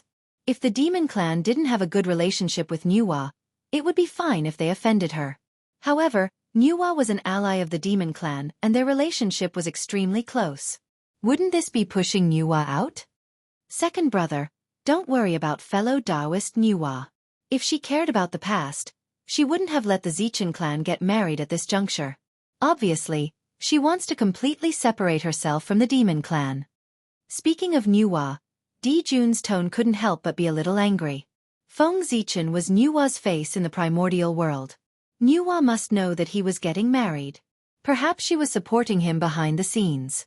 Nuwa knew the harm of human marriage to him, but Nuwa still did it. This was clearly not taking him seriously. How could Jun not be angry? This was also why Jun was dissatisfied with Nuwa. At that time, he ignored the barrier set up by Nuwa and directly attacked Feng Zichen. It might not be without this reason. Nuwa didn't give him any face. Then why should he give Nuwa any face? Big brother, I think you might be thinking too much. Fellow Taoist Nuwa might not think so. After a while, Tai Yi deliberated over his words and replied carefully. He really didn't believe that Nuwa would be like this. What good would it do her if the demon clan declined? Nuwa was different from other saints. There was a relationship between her and the demon clan. The stronger the demon clan was, the greater the benefits for her. If the demon clan declined, her interests would also be damaged. The gains did not make up for the losses. Besides, if a mere human marriage could shake the position of the Celestial Emperor, then the position of the Celestial Emperor would be too boring. It was better to abdicate early so that he wouldn't be ousted by others. Big brother, you're still a little petty. You've lost the spirit of the Celestial Emperor. Tai Yi thought silently in his heart. Sigh. Second brother, you're still too emotional. You don't know how sinister people are. Jun was helpless towards his younger brother. Perhaps it was the confidence brought by his own strength, but Tai Yi was often disdainful of conspiracies and tricks. He thought that those things were not presentable. He was also sincere towards his friends and never cared about gains and losses. Perhaps this was why Tai Yi was so powerful. Only by being sincere in the Tao could one obtain the Tao. Tai Yi had displayed this perfectly. Jun, on the other hand, was good at scheming. His state of mind had fallen, so he was not as good as Tai Yi. Alright, second brother, you don't have to worry too much. Since the human race has already walked out of the ancestral land, it means that they intend to join the battle for hegemony in the primordial world. Then it's understandable for the demon clan to attack the human race. Fellow Taoist Nuwa can't say much. She can't always protect the human race, right? Suppressing the thoughts in his heart, Jun said reasonably. If the human race wanted to grow stronger, it was impossible to rely on Nuwa's protection alone. Only by experiencing blood and fire could they establish a foothold in the primordial world. The demon clan attacking the human race was a form of training for the human race. Even if Nuwa was dissatisfied, she could only accept it. Even so, we can't go too far. When the demon clan attacks, let them avoid the human race's ancestral land. The human race in the other places will depend on their own fortune. Tai Yi thought that it made sense and agreed to Jun's plan. However, he also added a restriction. They could not attack the human race's ancestral land to avoid completely angering Nuwa. Let's do as second brother says. Jun did not want to argue with Tai Yi over such a small matter, so he simply agreed. Anyway, it was to teach Feng Zichen a lesson. It did not matter how many humans he killed as long as he achieved his goal. It was not a big deal to let some of them go. In this way, he could save Nuwa's face. Why not? Although Jun said it happily, he could not bear to completely fall out with Nuwa. Now, the situation of the Lich was unclear. Nuwa was still useful to him. It was not a good time to fall out with her. He had to wait until the Demon Clan defeated the Wizard Clan and completely controlled the situation in the primordial world. At that time, Jun would have the capital to fall out with Nuwa. Under Jun's order, in the boundless starry sky, countless demon clans were ready to go to the lower world to find trouble with the human race at any time. And this would be the prelude to the massacre of humans by the Demon Clan. If Feng Zichen knew that the massacre of humans by the Demon Clan was caused by this, what would he think? The great calamity of the human race was about to arrive, but Feng Zichen did not sense it at all. That was because he was experiencing a joyous event in his life, entering the bridal chamber. As time passed, the wedding had reached the final stage, which was also the most important stage. The bride and groom entered the bridal chamber. Feng Zichen held Changyi's hand and walked into his bedroom amidst everyone's congratulations. Originally, according to Feng Zichen's original plan, at most, he and Changyi were husband and wife on the surface. Once their true spirit awakened, this marriage would naturally end. But men, most of them did not mean what they said. They ate in the bowl and looked at the pot. Changyi was such a beautiful woman, and she looked at him shyly. How could Feng Zichen tolerate it? On impulse, he threw all his plans to the back of his mind. Ha ha ha ha. I think you can imagine it yourselves. Only this way is the most moving. After a night of wind and rain, Changyi collapsed in Feng Zichen's arms with a tired face. The light of the moon on her body surged and enveloped the two of them. On Feng Zichen's body, the light of the Khanate Supreme Yang flickered non-stop. It resonated with the light of the moon on Changyi's body and gradually merged into one, turning into a yin-yang taiji diagram. After that, a purple star rose from Feng Zichen's sea of consciousness and hung above the yin-yang taiji diagram. Wisps of purple gas hung down, reconciling yin and yang, and operating the two modes. The yin-yang taiji diagram slowly rotated, and boundless Tao runes were produced. Tao and truth intertwined, and countless mysterious runes appeared and disappeared. The mysteries of the Khanate Tao of yin and yang appeared in the hearts of Feng Zichen and Changyi. The intersection of yin and yang was the most mysterious. With the Emperor star in the middle to reconcile and operate the two modes, it added a bit of mystery. The two of them immediately fell into enlightenment. In a trance, Feng Zichen's understanding of the Khanate Tao of yin and yang deepened. The things that he didn't understand in the past were all understood now. The problems that he found difficult in the past were also extremely simple, as if he was suddenly enlightened. Moreover, the supreme divine power that he couldn't comprehend before, the Khanate Supreme Yang Divine Light, also had a rough idea now. A little bit of the moonlight flickered in his body, entangling with the Khanate Supreme Yang Divine Light. They gradually evolved and corroborated each other, exploring the source of yin and yang together. It was getting closer to the Khanate Supreme Yang Divine Light step by step. This was another supreme divine power that Feng Zichen dreamed of, the Khanate Supreme Yang Divine Light. Yin and yang gave birth to all things, and everything in the universe was in yin and yang. Therefore, the Khanate Supreme Yang Divine Light contained all things and could melt everything. It was extremely powerful. Moreover, this divine power could be combined with the Khanate Five Elements Divine Light to form another supreme divine power, the Khanate Five Elements Divine Light. In this world, there was almost no one who could escape from the Khanate Supreme Yang Divine Light. Once the Khanate Five Elements Divine Light was released, how many people in the universe could resist it? This supreme divine power was enough to be ranked in the top 10 of all the divine powers in the universe. It was a true weapon of mass destruction. Although Feng Zichen's understanding of the Khanate Five Elements Divine Light was not very deep, as his understanding of the Khanate Tao of yin and yang deepened, he would be able to understand this divine power sooner or later. While Feng Zichen's transformation was still ongoing, Changyi also began to change. The moonlight on her body became denser and denser. Ancient and mysterious runes appeared and danced around her, drawing in strands of mysterious energy from the core of the lunar star to increase her cultivation. This was the power of the lunar pearl. Under the power of yin and yang, the lunar pearl was awakened. It absorbed the most fundamental energy from the lunar star to help Changyi recover. However, with Shihe guarding the lunar star, the lunar pearl did not dare to draw in the lunar star's power on a large scale to avoid attracting Shihe's attention. It could only steal the power intermittently when Shihe was unprepared. This way, although it was beneficial to Changyi, it was far from enough to help her break the seal. It would take a long time for Wang Shu to reappear in the world. Thus, 100 years passed in a hurry.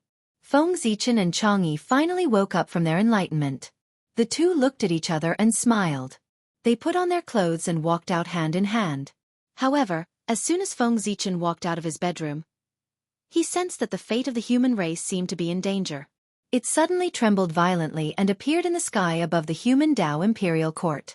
At this time, if the mortals looked up, they would see a blazing torch fire suddenly appear in the sky above the human Tao Imperial Court. The torch fire was incomparably hot and enveloped in five-colored light. It landed in the sky above the human Dao imperial court like the sun, shining brightly and illuminating the entire human race.